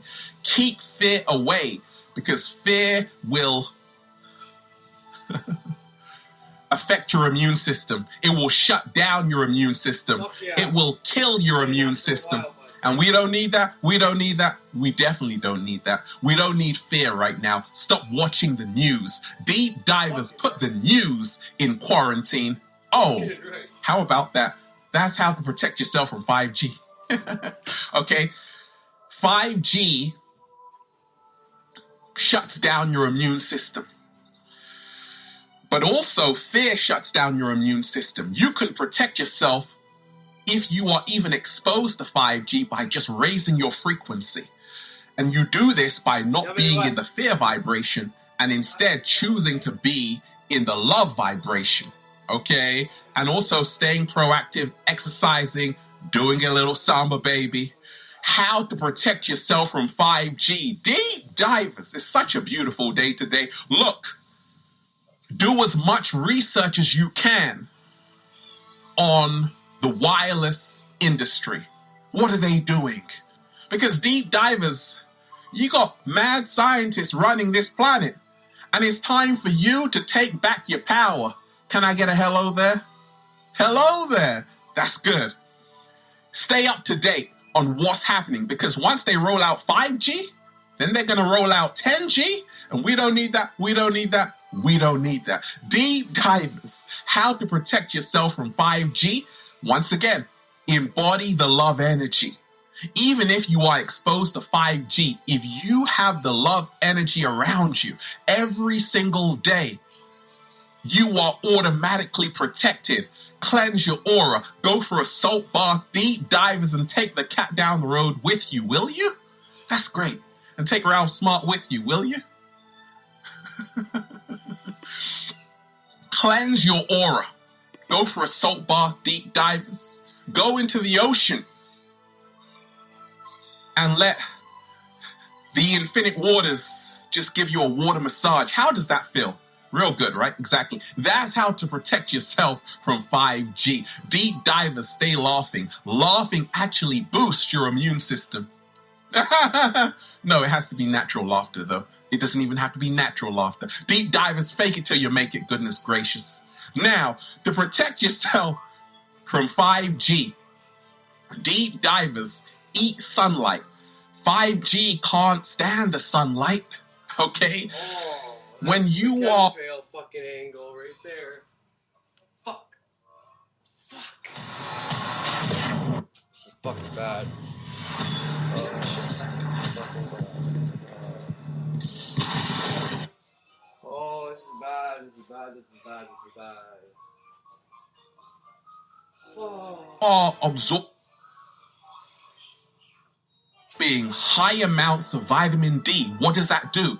It boosts your immune system. So get out into the sun. Start sun gazing. Deep divers is simple. Sun gaze, okay? And all of a sudden you are absorbing all of these beautiful frequencies from the sun, energy from the sun, protection from the sun. And that's how to protect yourself from 5G, okay? Eat sunlight. Eat it. Eat it. Eat it up, deep divers. Supercharged with superfoods. Deep divers 7-day vegan challenge. That's how to protect yourself from 5G. Goji berries, blueberries, oranges, apples, peaches, and pears, and dates, and figs. I'm just naming all the fruits, deep divers. I do that to sound smart, okay? And acerola, and acai, and pumpkins, and pomegranate. Yeah, deep divers supercharged with superfoods because now you are boosting your immune system. Start eating to live for once in your life. Deep divers. And 5G is... Where did 5G go? It's nowhere to be seen, deep divers, because you are eating to live. That's how you have protection against 5G. Realize this today, deep divers. To protect yourself from 5G, make sure you are taking off those socks. What are those, deep divers? I have no idea. Neither does a cat down the road. Place your crusty ass toes on Mother Nature. Okay, they're beautiful toes. Yeah, I agree. Deep divers, start earthing. Start walking barefoot on Mother Nature. Why do we need to do this? To protect ourselves from 5G. Check this out. Here's the science. When you have disease, deep divers, or dis-ease, you have an excess of positive ions in your body. Now, Earth's surface is full of negative ions. So once you come into contact with Earth's surface through the soles of your feet, oh, baby, you have neutralized yourself and protected yourself from all diseases. All diseases, including that 5G nastiness. What? Slow motion this side. So in other words, earthing balances you out. Earthing reduces inflammation in the body. Okay? It transforms the negative energy into the positive energy. And it transforms the 5G energy into the good-ass prana energy, which is good for you, deep divers. So start walking barefoot every single day. Don't worry, I'm not going to laugh at your feet, because then you'll laugh at mine.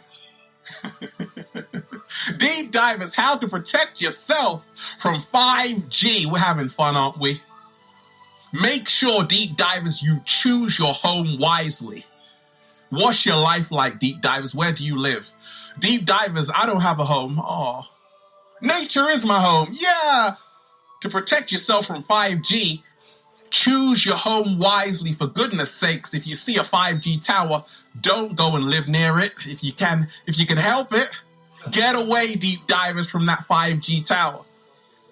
Because where you live right now is everything. Remind yourself, the one flaw of the many of 5G is that 5G can't travel far. Yeah, okay? It's millimeter waves. So you want to be in an environment where you have a lot of trees around you. You want to be by the ocean. You want to be in that place, deep divers, where you don't even have a mobile signal. You don't even have a mobile connection. You're that naturey. Is that a word? I just made it up. You're that naturey. I love that word, deep divers. You are that in tune with nature. So make sure you are really living somewhere which... Fucking commercials. Fuck.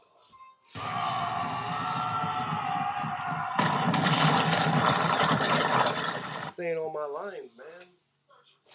Which is very organic, somewhere inspiring, somewhere where there aren't a lot of businesses, buildings, okay? And that's why Deep Divers, I'm in nature every single day. And I wake up every single day with a whole bunch of grapes in my mouth. And that's how I protect myself from 5G. Deep Divers. So there you have it, Deep Divers. You have total protection right now from 5G. I told you, it's all about boosting your immune system. It's all about realizing you are protected. Get into nature. Buy a crystal, and most of all, choose your home wisely. And that's why I'm just saying, feels so good to be alive, baby. Can I get a hello? Beautiful Deep Divers. We're just, woo, breathing in that good ass prana, baby. Shout out to everybody who's been getting the wonderful good ass prana shirts, because you need that, Deep Divers. At ralphsmart.com/close. Got a question for me, Deep Divers? Add me on the verified Instagram page at official Ralph Smart and the verified Facebook page at Ralph Smart. And if you are a sexy ass model, woo, who ain't got no time for 5D because you're in 5D, you ain't got no time for 5G because you're in 5D, add me on Instagram at Infinite Waters. Check out the new book, Deep Divers, for more information like this. Feel Alive by Ralph Smart on Amazon. Have a beautiful day, Deep Divers. Peace. Infinite Waters, diving deep once again. Stay well, stay healthy. Peace. Thanks, Ralph. Self. Positive resources. Resources of understanding and insight that simply will not permit him hurting his persons of evil nature. That these forces can do us great harm. We have also come gradually to lack the marvelous solutions that ancient people had. Most of the time now, the solutions which took care of everything 500 years ago just do not seem to be adequate anymore. We are too smart to believe the solutions, but we are not smart enough not to believe the original idea. In other words, we are foolish enough to believe in these evil principles, but not wise enough or not gullible enough to believe in the simple remedies that always took care of them satisfactorily up to recent times. In those long periods in which we were either blessed or cursed by the lack of psychiatrists, these things more or less took care of themselves. Every community had its own local psychiatrist in the form of an elderly widow or someone of that nature, preferably the seventh daughter of a seventh daughter born with a veil. If we could find her, everything would work out. But how did it work out? Just as it works out in the reservations of Indians down in our New Mexican and Arizona areas today. If you think there is an evil spirit that is trying to do you a little harm, you have to find two stones of a certain shape and size, tie a piece of wool around the stones, and carry them in a little pouch in your pocket or on your body. If you have made this little talisman correctly, you have nothing more to worry about. You're in the clear as far as affliction of that nature is concerned. If you're bewitched, all you have to do is wear your coat inside out for a couple of days and it's taken care of. These things certainly cause no more trouble. If it's too bad and you just can't handle it yourself, you go to a bruja, which is another witch, and you pay a very reasonable sum for the second witch to bewitch the first one, and then you go home and take ends on with your affairs as always. There was always such nice, easy ways out. In the medieval period, all you had to do was confess, do a penance, and be sprinkled on with a little holy water, and the situation was reasonably well in hand. We still have the fears and the worries, but we've lost confidence in the remedy, and that is a rather sad state of affairs, because we now have no way of getting ourselves out of these attitudes. Once we get into them, it becomes a deep and involved and troublesome process. We just are a little less optimistic about how to cure our own infirmities. Perhaps too much dependence on the professional level of things. The point to be very definitely made is this, that as time went on and down into the 20th century, we have a kind of black magic that has drifted along, that has taken on, in some instances, a rather respectable and sophisticated look. The old sorcerer with his pointed cap and long black robe covered with stars has vanished. We have now what might almost be termed the mental magician. He has taken the place of all these other things. But we do still believe that people exist who want to hurt us. We also believe that there are certain persons who can hurt us. And whether this hurting is done by means of chaining a demon, or whether it is done by the natural orneriness of the magician himself, makes very little difference to the sufferer. He actually believes that he is in constant psychic or spiritual danger due to the malicious intent of someone else. Now, that this should be a belief is quite understandable. Our so-called level or veneer of sophistication is pretty thin, and beneath the surface of our so-called mental advancements and attainments, there is still very much of the primitive and very much of the frightened. We all live very largely influenced by fear. And fear is a mysterious thing and is most deadly and most dangerous when the object of that fear is most difficult to isolate or distinguish. Blind fear is the most terrible thing of all, because there's no way you can open your eyes for it. It is simply there as a terrible compulsion to terror within yourself. And nothing that man has ever developed in the form of sophistications apparently can touch this basic atavistic anxiety which is within him. So we are all born with it. We all have to struggle with it. And we all have to solve it much as we solve every other problem in life. Mostly by common sense. Also by building positive beliefs or convictions that are larger than the negative ones. If we would sit down quietly by ourselves, perhaps, and think some of these things through, we would be forced to make decisions.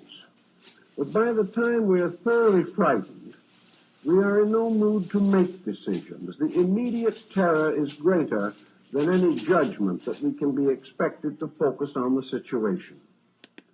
So the same problem that answers ignorance in every other form must be applicable to this form.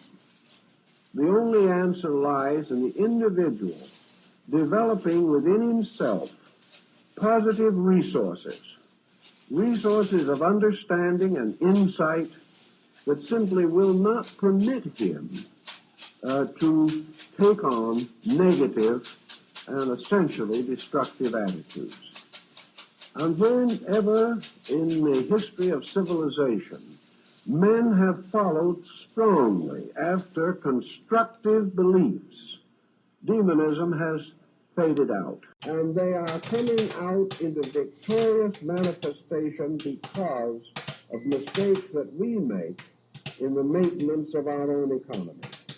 If we allow ourselves physically to run down, the germs take over. If we build up, the germs retire. Nature has provided us with a most extraordinary defense mechanism. And this mysterious mechanism extends also into our psychic lives. If we can assume an honest person owing no psychic debt to anyone, living a constructive life, and free from any immediate pressures of karma, if we assume this person and assume that they are a well-integrated individual, I think we can at the same time assume that so-called malicious psychic persecution is impossible for that person to suffer. Something has to happen to break down the natural defenses of the individual. And these breakdowns are the real cause of the whole problem. Somebody who wants to use some mysterious ability to injure us can turn that ability in our direction. But if we are not a proper receiving station, it goes right back to the original sender and causes more trouble than it can ever cause us. Because always the sorcerer finally becomes the victim of his own sorcery. He is setting up negative karma in himself, and this karma will destroy him more rapidly than a bullet. So no matter what he wants to do to somebody else, all he can do is destroy himself. The answer as far as this affects us lies in a number of secondary situations which seemingly have a strong bearing on this matter. One of these secondary situations that I'd like to particularly mention is that there seems to be a proven and demonstrable fact of thought transference. In other words, we are unable to disprove and have no desire to disprove that the thought of one person can be communicated to another. I think we will find as time goes on that this power will increase with man, and that in time it is very possible that the principal form of communication will be by thought transference. Thought transference, however, is only another step beyond radio, television, and the telephone. It began with the telegraph and perhaps smoke signals long, long ago. But when the telephone was invented, we did not have a wave of psychic persecution nor an epidemic of sorcery. We have not had it with television. We've had several forms of negative thinking, but we haven't had constant problem. How are we going to assume any kind of a just existence if another person can make life miserable for us because they want to, and not because there is any justice in it? I think we have to realize that man has been equipped by life with everything necessary to protect him on this dangerous journey which we call existence. Just as surely as he has gradually developed means for the protection of his outer body, as he has developed all that is required to preserve himself as far as possible against almost any creature except his own kind, we realize that man is psychically well equipped to defend himself. He is psychically set with a keynote of vibration. No two human beings have the same keynote. The discovery of this keynote by any other person is an extremely remote possibility. And even assuming that it could possibly be done, there still remains the problem of the ethical universe in which we live. From what we can learn from the older philosophical systems, man is capsulated or enclosed in a magnetic field. This field, in turn, is surrounded or held by a mysterious thing called the auric egg. The walls of this egg are stronger than steel, but completely invisible. Against this field, any bacterial organism, anything of this nature, has almost no chance whatever of making any inroad upon man.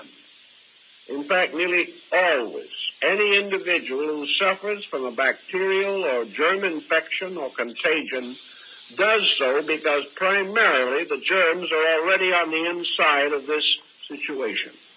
We are carrying all these in our own bodies, and they are coming out into victorious manifestation because of mistakes that we make in the maintenance of our own economy. If we allow ourselves physically to run down, the germs take over. If we build up, the germs retire. Nature has provided us with a most extraordinary defense mechanism. And this mysterious mechanism extends also into our psychic lives. Those can actually be photographed. A kind of constant emanation does radiate out from the body and does surround it with what 19th century mesmerists in Europe referred to as an invisible perspiration. A kind of constant emanation of force, a luminous fur-like radiance. It is possible to exaggerate this by means of high-frequency electricity so that these fields can actually be photographed. Dr. Kilner, in his researches in the hospital in Liverpool, developed his screens by means of which the disease could be diagnosed from the emanation fields of the human body. Paracelsus wrote of them. The Greeks and Latins recorded fables about these mysterious spheres of light within which living creatures moved and existed. We have had a tendency in more recent time to ignore this entire problem, although actually, when confronted with reasonable thinking, we are forced to admit that in all probability, these energy fields do exist. Even the modern scientist is inclined to regard this matter rather sympathetically. He is quite convinced that man is a center of energy, and there seems no reason to doubt that this energy radiates just as energy will radiate from an electrical device of one kind or another. We have not, however, given much thought to the development of science bearing on the theme. We have assumed that if it exists at all, it is simply part of man's many-fold constitution.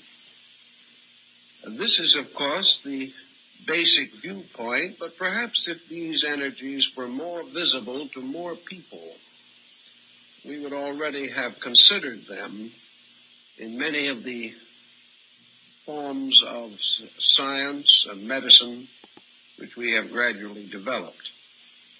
Psychology took hold of a phase of this, and we have a more or less integrated realization that man does develop mysterious vibratory patterns within himself which may be called complexes.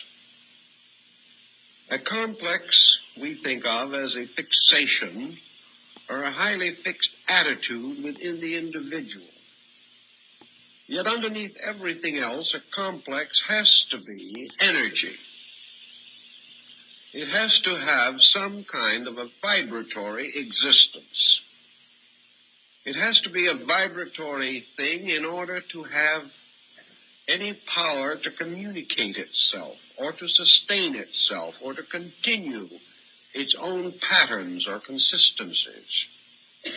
Unless a thing is constantly nourished in some way, it must fade out or disappear. And complexes have a tendency to build rather than to fade. And we assume now that we are constantly vitalizing them with our own attitudes. What are our attitudes? Attitudes have to be energy. They have to be vibration. And if a complex is fed by attitude, it means that it is nourished by energy. It is sustained by a certain conditioned kind of vibration. Now, what conditions vibration? Why is one vibration different from another? Paracelsus took the attitude that man is capable of influencing vibration by thought. That actually, therefore, human emotions and human mental attitudes really become creators or become molders of energy. A constructive thought has a rate of vibration of its own. A destructive thought has a rate of vibration. If, therefore, the individual thinks constructively, he supports in constructive ways the energy field of his own body. We are inclined to suspect, therefore, that health has a great deal to do with mental attitude.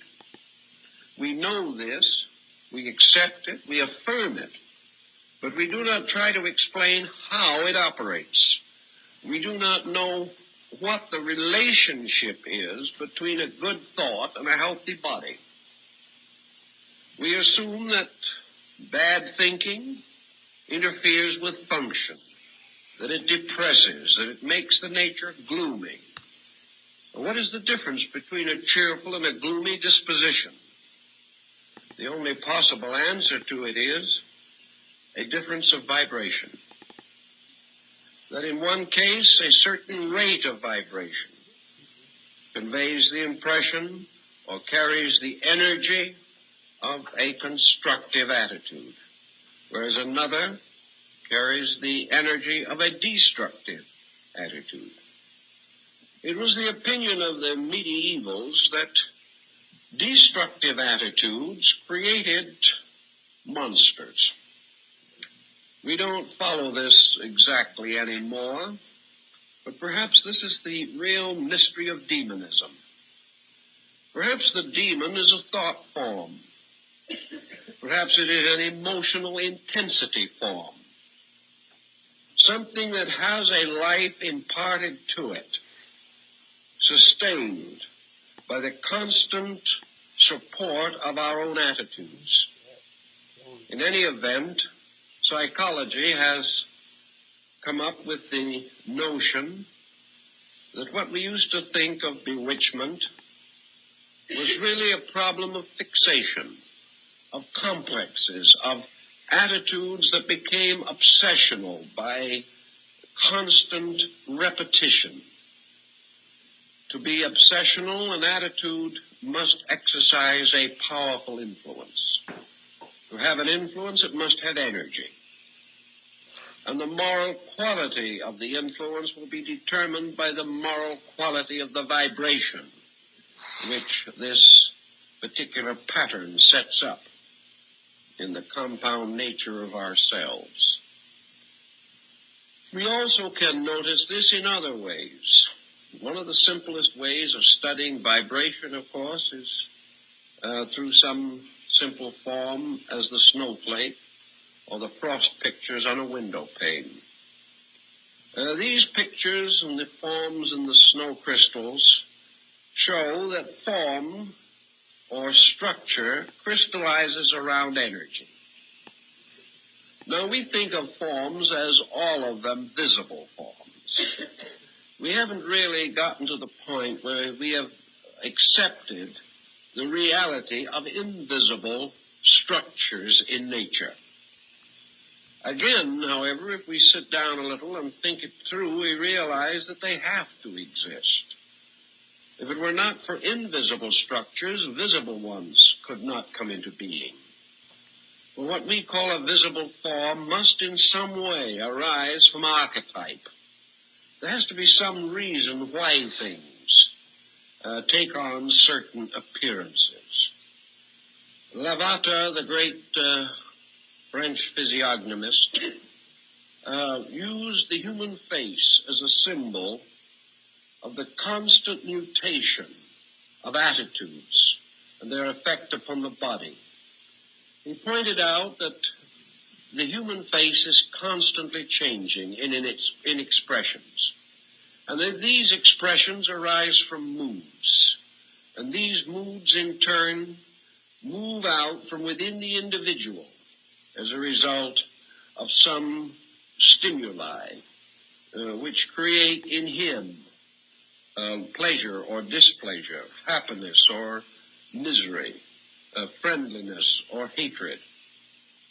But whatever our moods may be, unless we are very skillful in concealing them, they move into almost immediate expression in our appearance. When we are happy, the face brightens, the smile appears. When we are sad, the smile disappears, and a heavy, tiresome our features. Thus our physical body, especially the face, is forever bearing witness to the internal pressures of our lives. And by the sensitive instrumentality of the nervous system, the vibrations inside of ourselves are communicated to a language of reflexes, which create visible patterns in our features and may also affect the posture of the body, causing us to gesticulate or to take on some curious mannerism.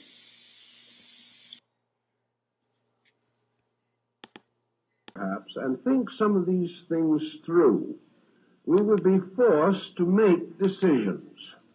But by the time we are thoroughly frightened, we are in no mood to make decisions. The immediate terror is greater than any judgment that we can be expected to focus on the situation. So the same problem that answers ignorance in every other form must be applicable to this form. The only answer lies in the individual developing within himself positive resources of understanding and insight that simply will not permit him to take on negative and essentially destructive attitudes. And whenever in the history of civilization men have followed strongly after constructive beliefs, demonism has faded out. Whenever these beliefs were themselves compromised and men fell back again upon their terrors, demonism increased again. Therefore, we are reasonably certain that wherever the individual does develop inner resources, he is able to protect himself far better from blind fears. I think that in this particular problem, of course, philosophies such as the Platonic philosophy of Greece and the Buddhistic philosophy of India are of the greatest practical help. Because the individual, if he has some kind of a basic philosophy upon which he can lean, will have a tendency not to fall so quickly into a completely chaotic and unphilosophic point of view. Most students, for instance, of mysticism, metaphysics, and esoteric sciences and arts in the United States now in this century believe essentially in a universe that is ruled over by proper, orderly laws.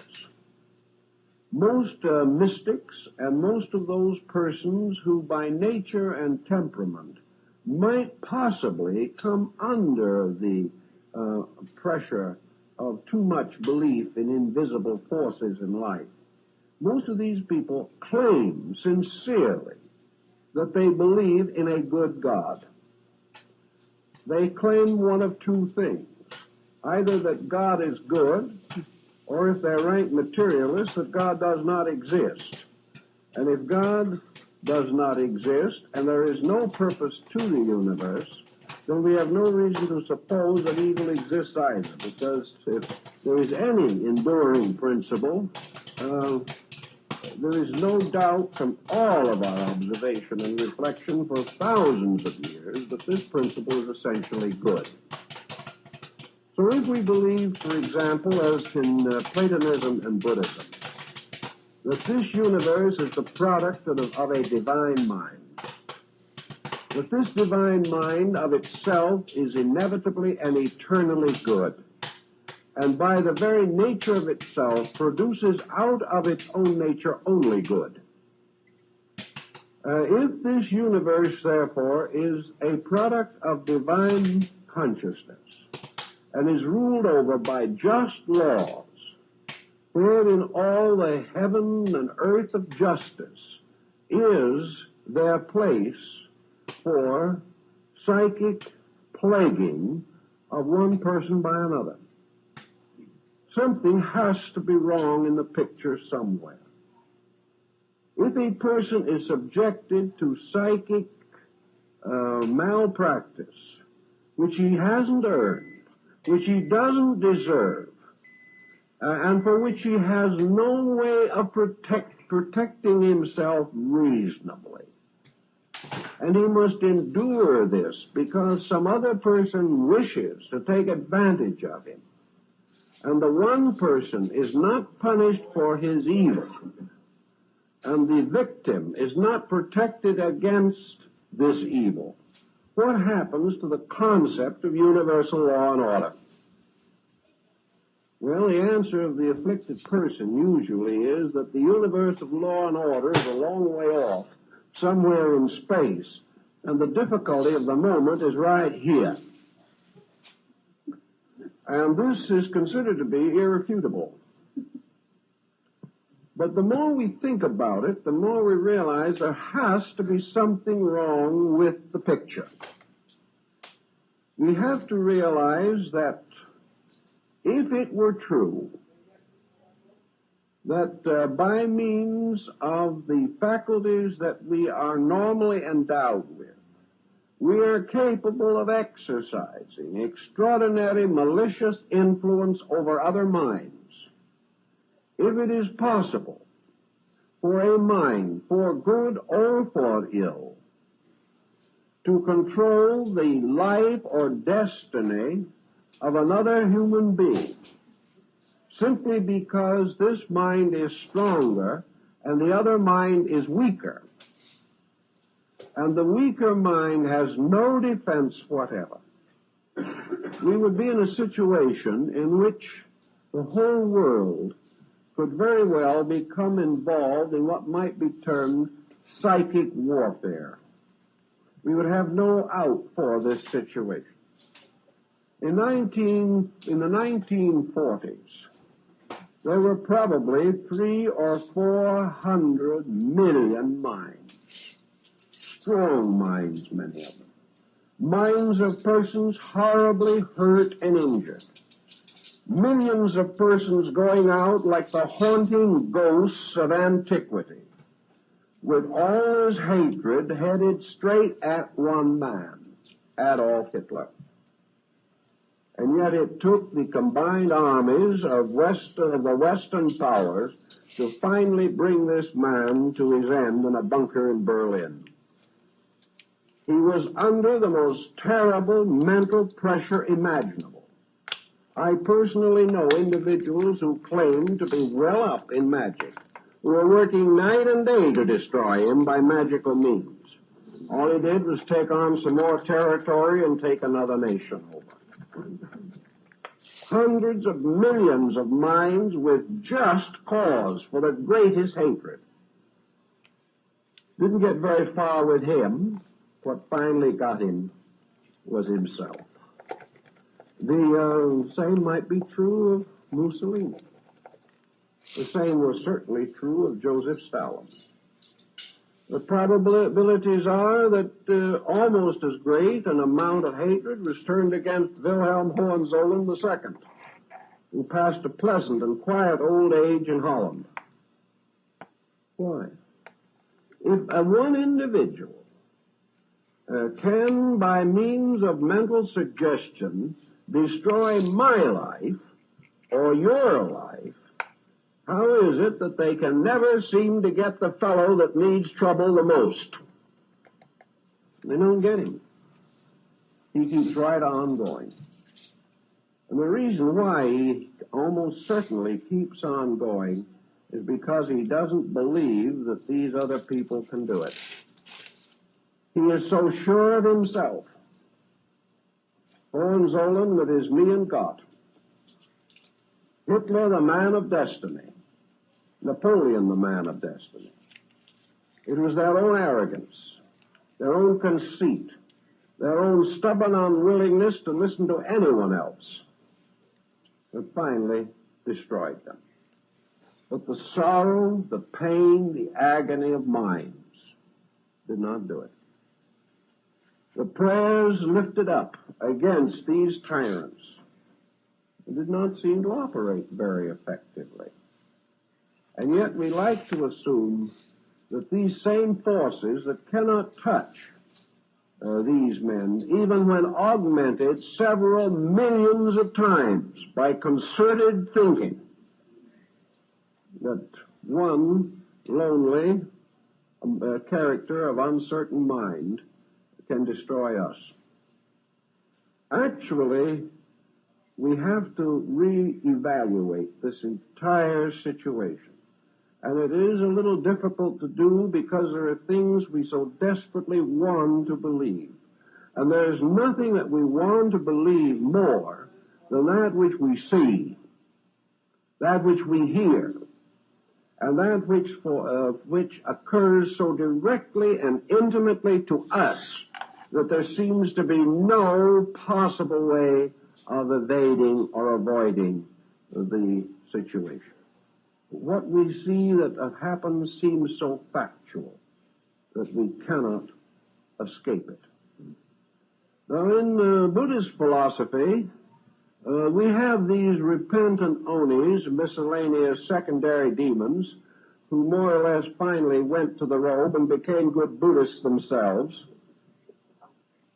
And what do we have as the answer to the rest of the problem in Buddhism? There is one thing, and that is perhaps the most important key to all. There is one legitimate cause for the individual to be in trouble, and that is karma. Now, karma is not a monster. It is a good law, absolutely necessary to us.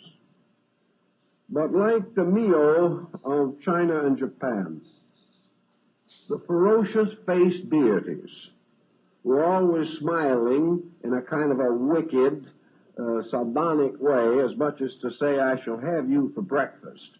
These Mio, or Fudo Mio, represent karma.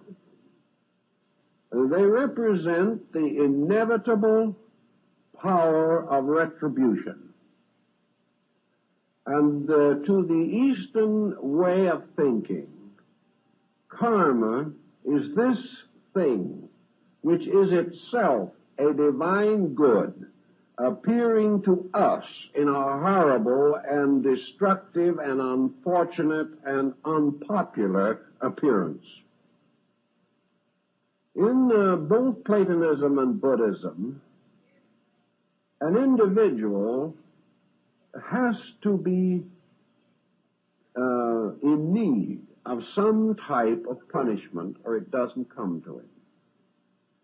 He has to experience that which he has caused. Let us say, for example, that back somewhere in the Middle Ages, a second or third-rate sorcerer appeared who really believed, perhaps, that he could use these evil forces for his own advantage. Perhaps he didn't use them really for his own advantage. Perhaps he didn't even know whether he did or not. All he knew was that when he prayed that a person would die, that person would sicken and die. And it was obvious, therefore, that his prayers had done it. We know today that this does not necessarily constitute the answer, but as far as our medieval sorcerer is concerned, he may have believed it. So we might assume that all the way down through time, there have been individuals who have sold their souls for wealth, for power, for the fulfillment of their ambitions, and for the fulfillment of their appetites. These individuals have conspired against the public good. They have cheated and stolen and bribed. They have done all kinds of unpleasant things. Perhaps when they did them, they thought it was all right to do them. We've got the whole generation of people now making the most stupid possible mistakes with a very good attitude on the whole thing. I've talked to people recently who have admitted frankly that they see no reason why they should not get the last dollar they can, no matter who they take it from. The problem is now you're respectable if you get the dollar. How is no longer a problem or a question. So people compromised their principles down through time. Some did it in the name of religion. Some did it in the name of power. Some did it in the name of business. Some did it in the name of the learned professions. But they exploited. They took unfair advantage. They used knowledge and skill to hurt with. And this essentially is black magic. They used the intelligence which they had to enslave other people instead of to free them. They used their scientific skill to make objects and weapons of destruction. And we're producing a lot of them right now. But they took the God-given faculties that man has and have used these faculties to terrorize other people, to destroy the securities of living, and to leave this world perhaps a barren sphere in space if someone doesn't come along and straighten out the problem independently. Well, these people, unfortunately, are subject to a law that they don't know anything about, most of them. And that is the law of cause and effect. These individuals have set up compensations. They have set up compensations not merely because they were ignorant, because nature takes ignorance into consideration. They are setting up compensations because they know they are wrong, and yet they prefer to do it that way. Every time we get mad at someone, we know we are wrong, but we keep on doing it. And after a while, we have a thrombosis, which is the way nature catches up with us. When we do what we want to, the world is wonderful. But a thrombosis is sent by the devil. We haven't realized that in many instances, the devil, which is merely a form of the deity Fudo or Yama or Mara in India, is the luring, flame-encircled image of karma. The natural ills that we have done coming back to us. But we remember the words of Mephisto in Faust, when Faust asks the demon who he is. And Mephisto answers, the spirit of negation, part of the power that still works for good while ever scheming ill. This is karma. In other words, the demon is simply the long way toward the good, the roundabout way through the mistakes that man himself makes. So there is one way in which things can go wrong with us that we cannot explain. Paracelsus, who probably is accredited with knowing more about demons than any other medieval thinker, tells us that there are no miraculous circumstances in life, that a miracle is only the effect, the cause of which is unknown, but that cause must be equal to the effect that it produces. So what we term psychic persecution today is an effect. There has to be a cause for it. And where are we going to find the cause? Where in the universe can we find a just cause that something unfortunate should happen to us? The only possible answer is that the just cause has to be ourselves. There has to be a lesson which we must accept. There has to be unfinished business. When this moves in upon us, we can join the Hindus and the Romans and the medieval Christians and the Goths and the Celts in assuming that an evil spirit is bringing it in a pack on its back. But this evil spirit, so-called, is nothing but the retributional aspect of universal law.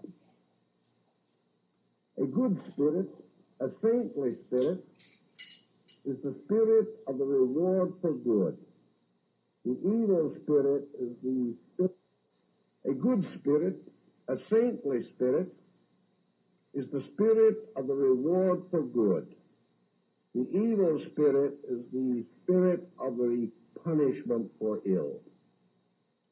So nearly all of the infirmities which we would like to shift onto the shoulders of either some actually well-intentioned little demon of one kind or another, or upon some person with malicious intention to us.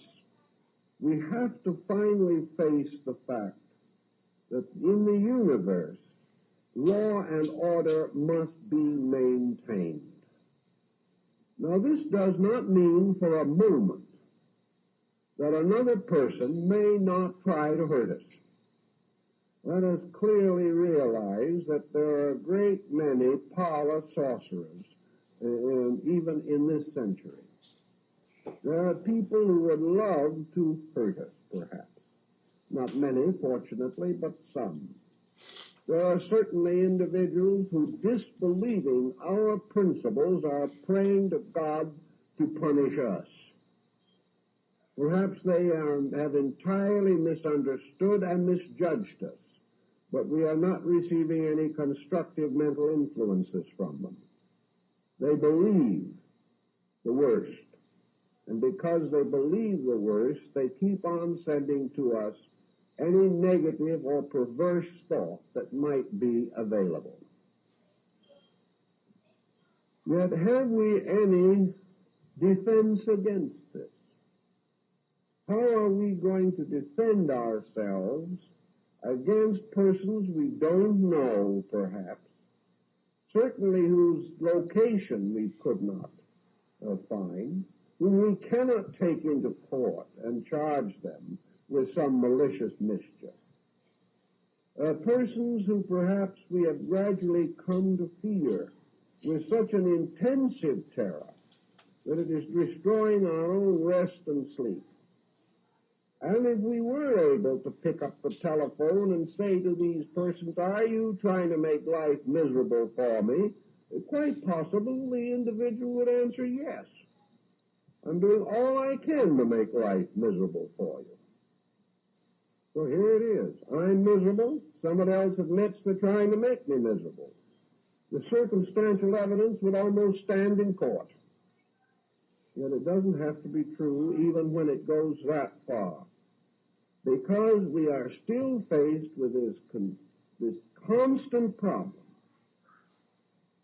How are we going to assume any kind of a just existence if another person can make life miserable for us because they want to, and not because there is any justice in it? I think we have to realize that man has been equipped by life with everything necessary to protect him on this dangerous journey which we call existence. Just as surely as he has gradually developed means for the protection of his outer body, as he has developed all that is required to preserve himself as far as possible against almost any creature except his own kind, we realize that man is psychically well equipped to defend himself. He is psychically set with a keynote of vibration.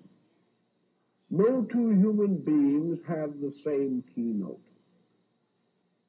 The discovery of this keynote by any other person is an extremely remote possibility.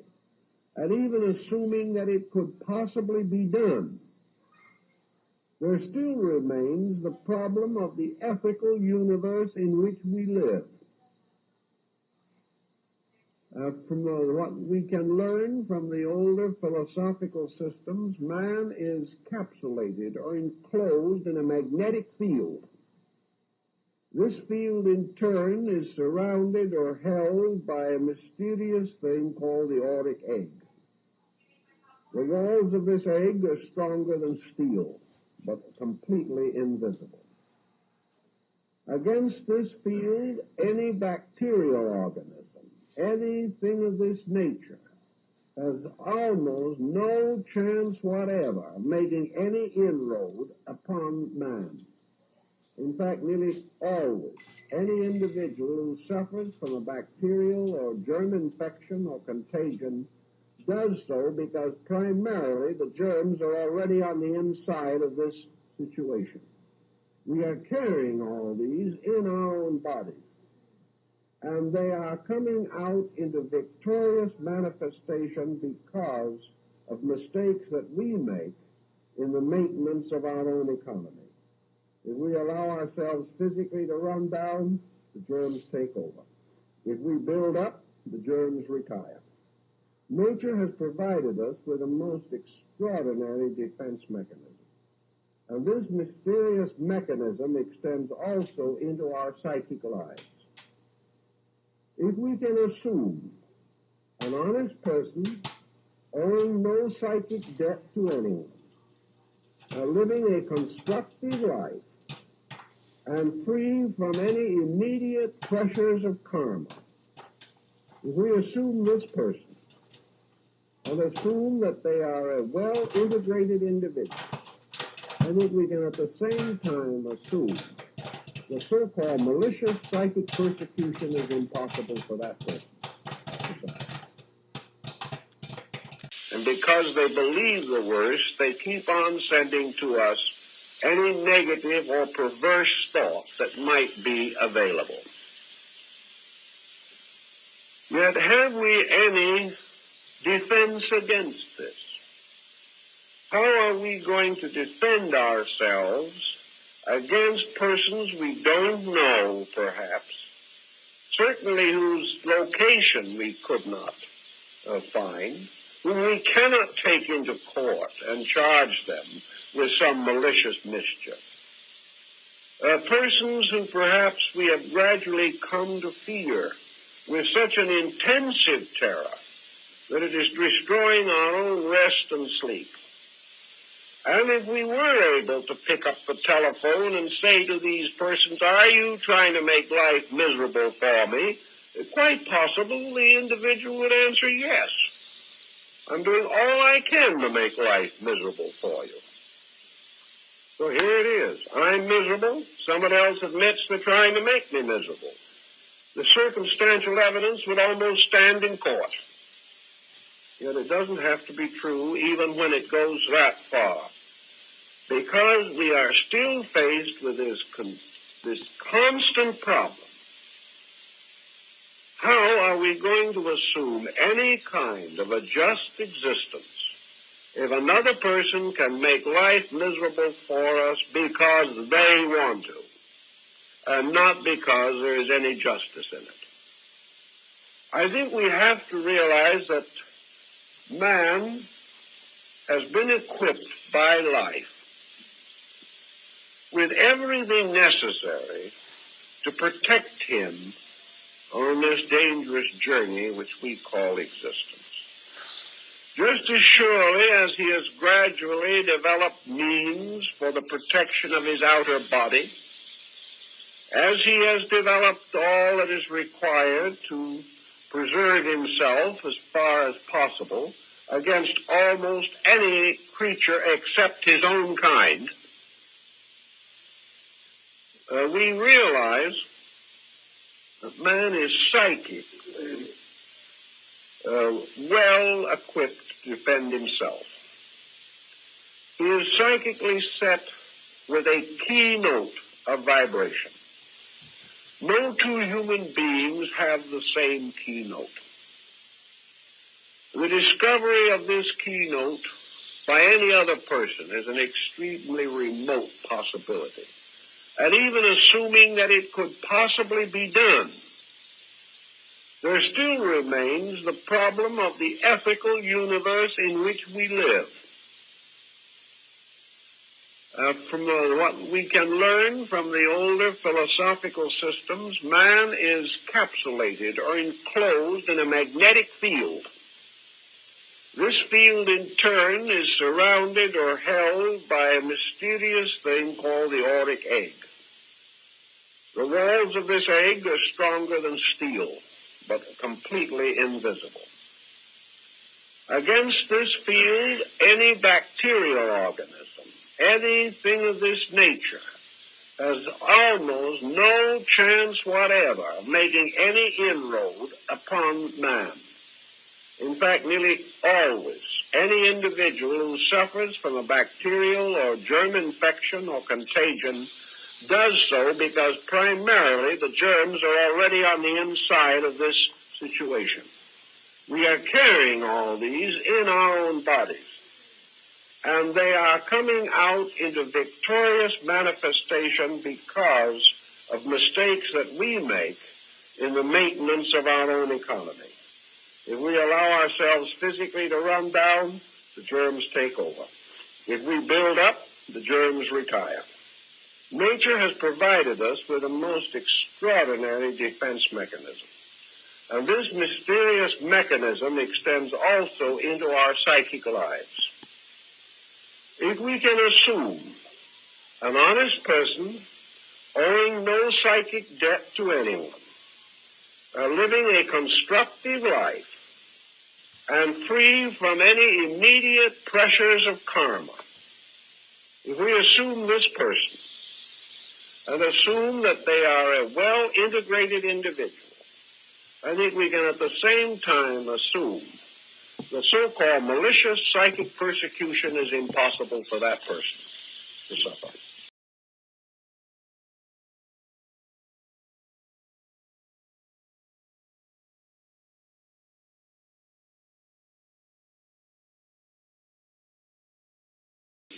A proven and demonstrable fact of thought transference. In other words, we are unable to disprove and have no desire to disprove that the thought of one person can be communicated to another. I think we will find as time goes on that this power will increase with man, and that in time it is very possible that the principal form of communication will be by thought transference. Thought transference, however, is only another step beyond radio, television, and the telephone. It began with the telegraph and perhaps smoke signals long, long ago. But when the telephone was invented, we did not have a wave of psychic persecution nor an epidemic of sorcery. We have not had it with television. We've had several forms of negative thinking, but we haven't had any evidence that the fact that I can pick up a telephone and talk to you is any indication that I can hurt you. At least I can always assume that if you don't like what I have to say, you can hang up the phone.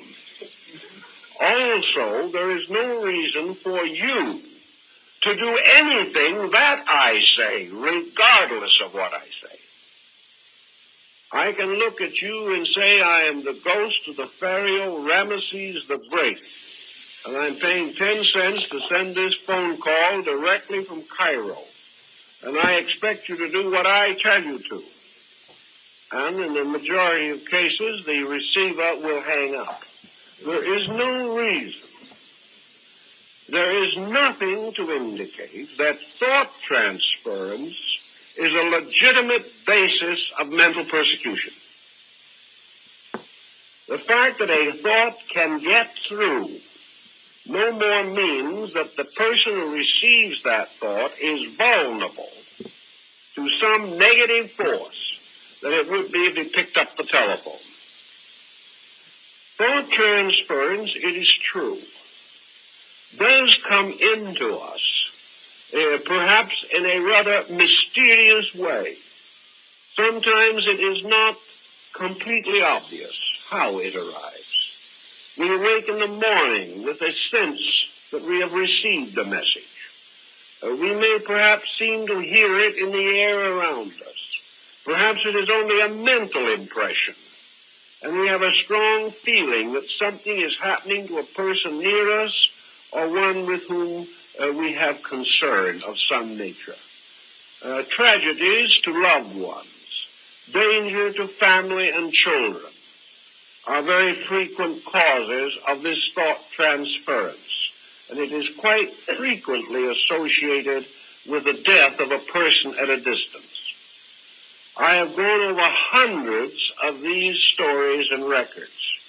They are on file in many groups and appear in many books if you want to spend the long time necessary to dig them out.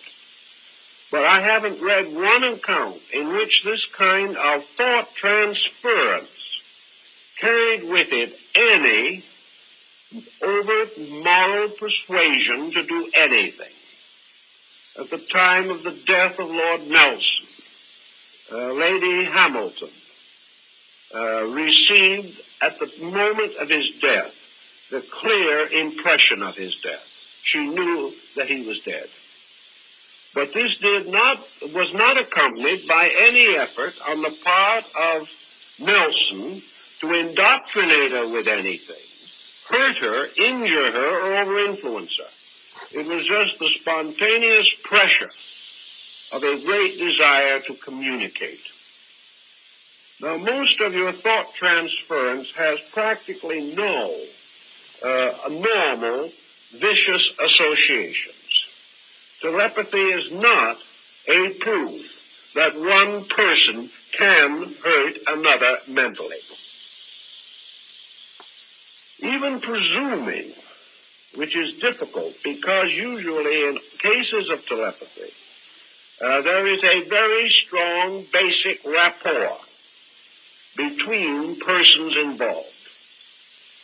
But even presuming that an individual with evil intention was able to send a thought of a destructive nature, it still must pass through the consciousness of the receiving person, who has at every step of the way the right to resist it, the right to deny it, the right to declare it invalid and unsound or evil, and therefore to refuse it or to decline it completely. There is no way in which this can be prevented unless, of course, the person who receives it secretly wants to do what this thought implies. But there is very little probability of transmission on this basis anyway, because we find always that the necessary rapport is sympathy. Hatred is no ground for sympathy. Evil is no ground for sympathy. There is no sympathy between an evil person and a good person. Therefore, the sensitivity necessary for normal communication simply is absent. In addition to these circumstances, we do know that very often, by study, that individuals who claim to have been negatively over-influenced have really, actually been induced to do that which they have secretly wanted to do, but which they have not wished to acknowledge that they wanted to do, and would prefer to pass the blame on to someone else. If we want to assume for any reason whatever that in spite of all these situations, there still appears that we are subject to some kind of negative, destructive force, then I think we should give two areas very definite and complete study and consideration. One is the fact that we are all carrying unfinished karmic business. That it is perfectly possible that at any moment we can stumble over something and fall on our faces. It is perfectly possible that someone will back into us on the road. It is possible that at any moment we could have a heart attack. It is also possible that at any moment our business affairs or our various activities in life might be disturbed. It is perfectly possible that our children will not be sympathetic, that we will have friends alienated, that we will suffer many kinds of personal, psychological, physical, neurological infirmities. These are quite possible. No sorcery is necessary in cases of this kind. And this is particularly true where the individual is introverted, hypersensitive, highly nervous, worrisome, or potentially neurotic. Thus, looking around desperately for an explanation for why something happens to us, it is not necessary to have this other sorcerer somewhere in the background as the probable cause of the trouble. It's not impossible that somebody might like to. There are groups in this country at the present time that are teaching various genteel forms of sorcery. They are teaching all kinds of strange beliefs. Some of them are very secret and very strange. Even in New York at the present time, you can buy in open stores various preparations to be used for magical purposes to overcome your enemies, to create love filters for various reasons or other. And as I think I have mentioned here before, you can buy what is commonly known as the 2 pass powders, by means of which you will be guaranteed to throw 2 sevens in a game of dice. These things can be bought today and are sold in great quantities to people who certainly should know better, but never will. It is quite true there are groups, and one of the things that these groups do, which leads to a great deal of trouble, is to bind their followers with oaths and obligations, warning them that if the follower ever leaves the organization or fails to do what he is told, he will be the victim of the most horrible punishments, that the most malicious forces will be turned against him, and that he will just be made as miserable as he will permit. This is actually done. And it is done by groups that claim to be overflowing with brotherly love and Christian fraternity. It is also quite possible for an individual who finally leaves such a group and has this in his subconscious to assume that his difficulties from that time on are due to this persecution. There are also groups that teach various kinds of development exercises, and do it all the time, by means of which the natural nervous system can be very seriously disturbed. The problem can involve a great many different practices which are essentially harmful to the normal function of the body and may consequently set up situations in the nervous system that can lead to exaggerated psychic phenomena, hallucination, and things of this nature. There are also groups that are every day actually teaching various forms of auto-hypnosis, assuring the followers that these are advanced courses in yoga, when all the individual can ever get of a yogic nature is what he hypnotizes himself into believing that he has got. This is going on every day. And a certain type of individual will always fall for it. When he gets into this miraculous blunderland in which all common sense is lost, in which everything that might make law and order evaporates, it is perfectly possible and even reasonable that he should begin to suspect the atmosphere to be simply filled with sprites and monsters, that everything around him is filled with maliciousness, because so many of these practices and theories and stories are themselves essentially malicious. Anyone who would curse somebody for leaving a certain organization isn't fit to have an organization, but there's some of them that do. This type of thing causes a great deal of negative anxiety. And when the natural problems of karma step in, this can have a very definite effect upon the individual, because it is certain that there's only one kind of karma that is suitable for a person who has tried to over-influence someone else. And that is to believe that somebody else is trying to over-influence him. He has caused sorrow in this area, and it is in this area that he must pay for that mistake. And in one way or another, people are constantly trying to over-influence each other. Therefore, this type of situation is not especially rare. And if it happens to arise from some karmic background in which the original pattern was set down 300 or 400 years ago, the person today does not see the justice of it or the value of it or the meaning of it in his present embodiment. But he passes through these experiences by which he gradually learns the sacredness of the rights of other people to take care of their own affairs. So out of the peculiar juxtaposition of two circumstances, it has come to be assumed that these circumstances are related.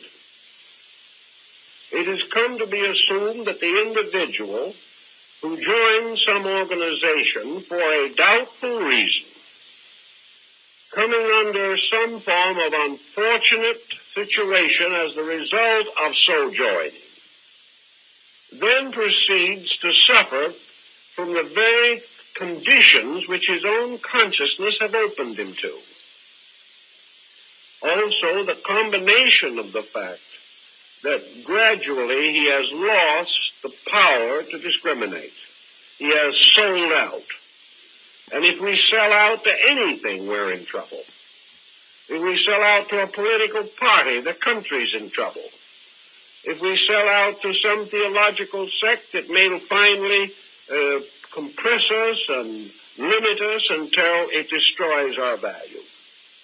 Anything that we sell out to will turn on us and hurt us. So we have all kinds of things also that motivate people into various so-called esoteric situations. Probably one of the greatest, the most common of these motivations is simply that the individual is looking for a reason to be alive. These people may be lonely, neurotic people. They're people who desperately want to be important, and to them all kinds of esoteric matters contribute to importance. The individual who has never been able to influence himself correctly will love to influence the rest of humanity. So these people trying to find interest in life, trying to find forgetfulness to their various limitations, trying to get new areas of influence, trying to buy their way into a valuable life, trying to develop powers which will enable them to accomplish mentally what they have no desire to earn physically. All kinds of strange motives, some of them too obscure to be discovered until perhaps long afterwards by the working of karma itself. No human being could discover them. But all of these negative motives, all of these unreasonable attitudes, all these sellouts in which the individual compromises his principles for some concept of gain, all these come back. And it looks to the individual that the very persons with whom he has previously worked have turned on him.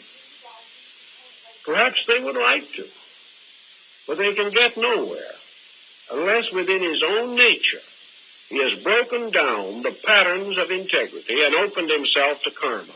Then the thing he is being punished by is not what the other individual is trying to do to him, but by the compromises which the person himself made, by which it might have been reasonable to assume that the other person could have gotten at him. But the individual is haunting himself. He is doing it in 1,000 different ways. And his old ego, which has been carried with him for many embodiments, is still struggling to unload its toxic load of karma.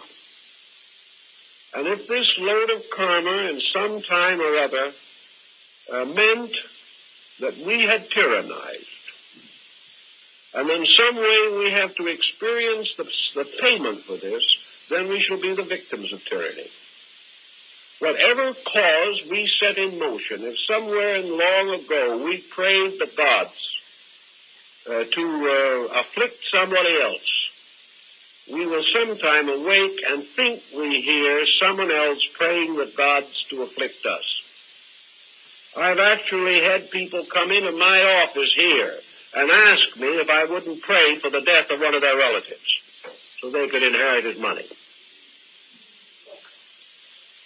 Now, that an individual like that should come finally to believe that somebody else is praying to get rid of them is nothing short of poetic justice. It is not a sign that the bottom is out of the ethical universe. It is not a sign there are no laws in nature. And there is certainly not a sign that good people can be the victims of bad people. Buddhism and Brahmanism and Hinduism all teach that another man can take our body. We can be killed. We can be shot. We can be stabbed. Or we can in time simply die from natural causes. Our physical bodies are vulnerable. They belong to this world, and they can be taken from us by the various incidents and accidents of life. But to all these systems, this is not important. Actually, the only thing that is important to man is the integrity of his own consciousness. While he is able to keep this, the rest of his fate and destiny are secure. There is nothing else that he need to fear. There is nothing that he can successfully fear. And there's nothing that fear can do for him except make him sick. Therefore, if a person finds themselves in this kind of a situation where they think that they are the victims of some malicious mental force being turned against them, let them always remember certain things. That whether such a force exists or not, the fact that we believe that it is doing this to us can do us the greatest harm. Also, most metaphysicians of even the traditional school tell us frankly and firmly, and have said so again and again, that if we change this believing, if we return only good for evil, if we return only strength against weakness, if we reply only in the most constructive way to any seeming circumstance circumstance which is incomprehensible to us. We are then, by every level, every count, and every theory, doing the greatest possible good for all situations concerned. In other words, if in the presence of some such a negative thought, we can simply go no further than to say that we still believe that there's somebody trying to hurt us, but that the only answer that we have is to bless that other person, and to realize that as far as the universal principle is concerned, this person who might be trying to hurt us should be the object of sympathy. They're the one in trouble, not us. They're the ones who are in need of assistance. For the moment, for any reason, we wish to hurt another, we are in the most desperate danger ourselves, not because of the fact that we are opening our natures to some strange, infernal, perditional punishment, but simply because this type of thinking sets up psychosomatic patterns within ourselves which will destroy our bodies, minds, and hearts.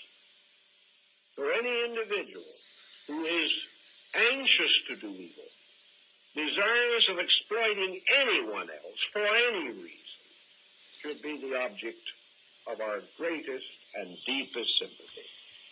They are not big, strong people endangering us.